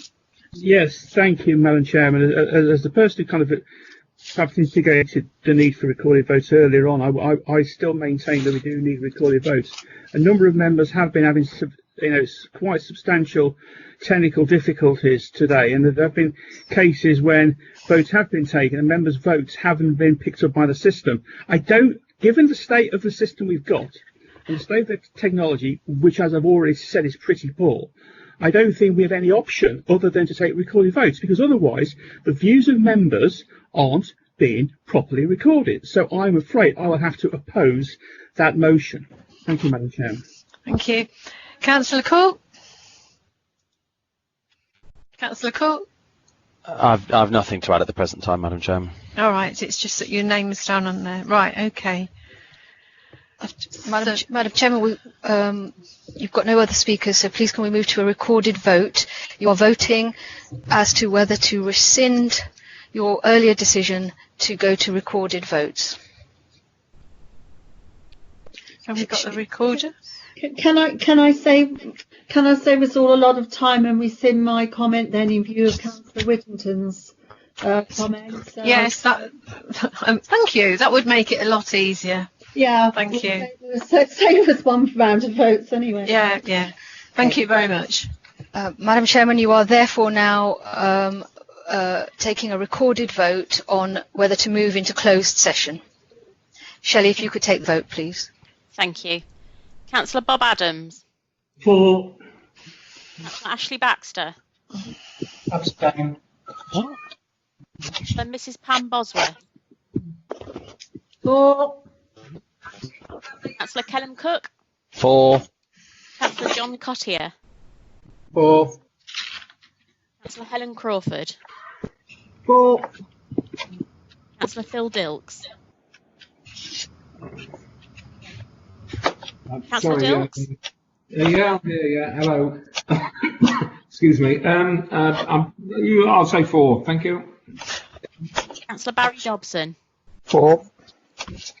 Paul Fellows. 4. Councillor Breda Griffin. 4. Councillor Graham Gill. 4. Councillor Gloria Johnson. 4. Councillor Mrs Rosemary Cabery Brown.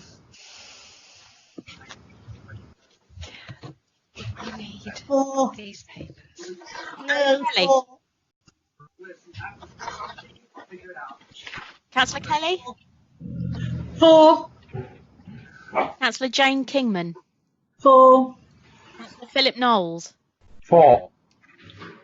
Councillor Annie Mason. 4. Councillor Penny Milnes. 4. Virginia Moran. 4. Councillor Charmaine Morgan. 4. Councillor Dr Peter Mosley. 4.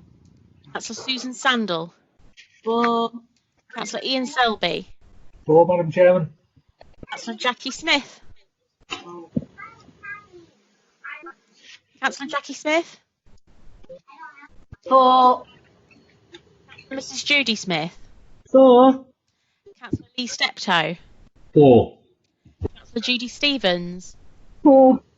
Councillor Adam Stokes. 4. Stokes.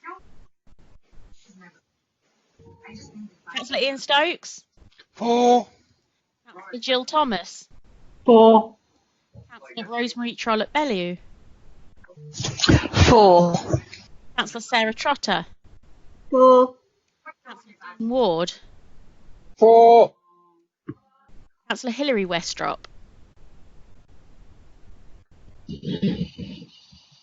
Councillor Amanda Wheeler. 4. Councillor Mark Whittington. 4. Councillor Paul Wood. 4. Councillor Sue Woolley. 4. Councillor Linda Wotton. 4. Councillor Ray Wotton. 4. We have 38 votes for, Chairman, and 1 abstention. Thank you.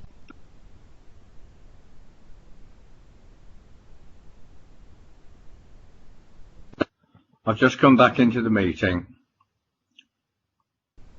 Hello. Hello there. Well done. Can I just remind everybody we've only got about 15 minutes to get through this. Madam Chairman. Extension. Madam Chairman, we will just need to give the technical people a few minutes to exclude members of the press and public. And those members of the press and public, if you can remain in the lobby, or the virtual lobby, then as soon as this item is back in the open part, we will call you back in. Shelley, if you can do whatever is necessary and let us know when that's been done. Thank you very much. Thank you, Chair. I'm assisting with removing members of the press and public today. Members of the press and public, if I can ask you to press the red hang up button and then press the button to rejoin the meeting, and that will, as Shaheen says, put you into the virtual lobby and we'll invite you back into the meeting at the appropriate time. I'll give you all a moment to do that, and I'll just go down the list of names and check if there's anyone who is definitely a member of the press or public who I will have to remove. There are a couple of names on the attendance list that don't have surnames next to them, so I'm not sure if those people are officers who joined with a personal email address or are guests. There's a guest on the attendees list showing as Andy. Does anyone know, or is that a member of the public or an officer? No, Zena, there's no officer called Andy.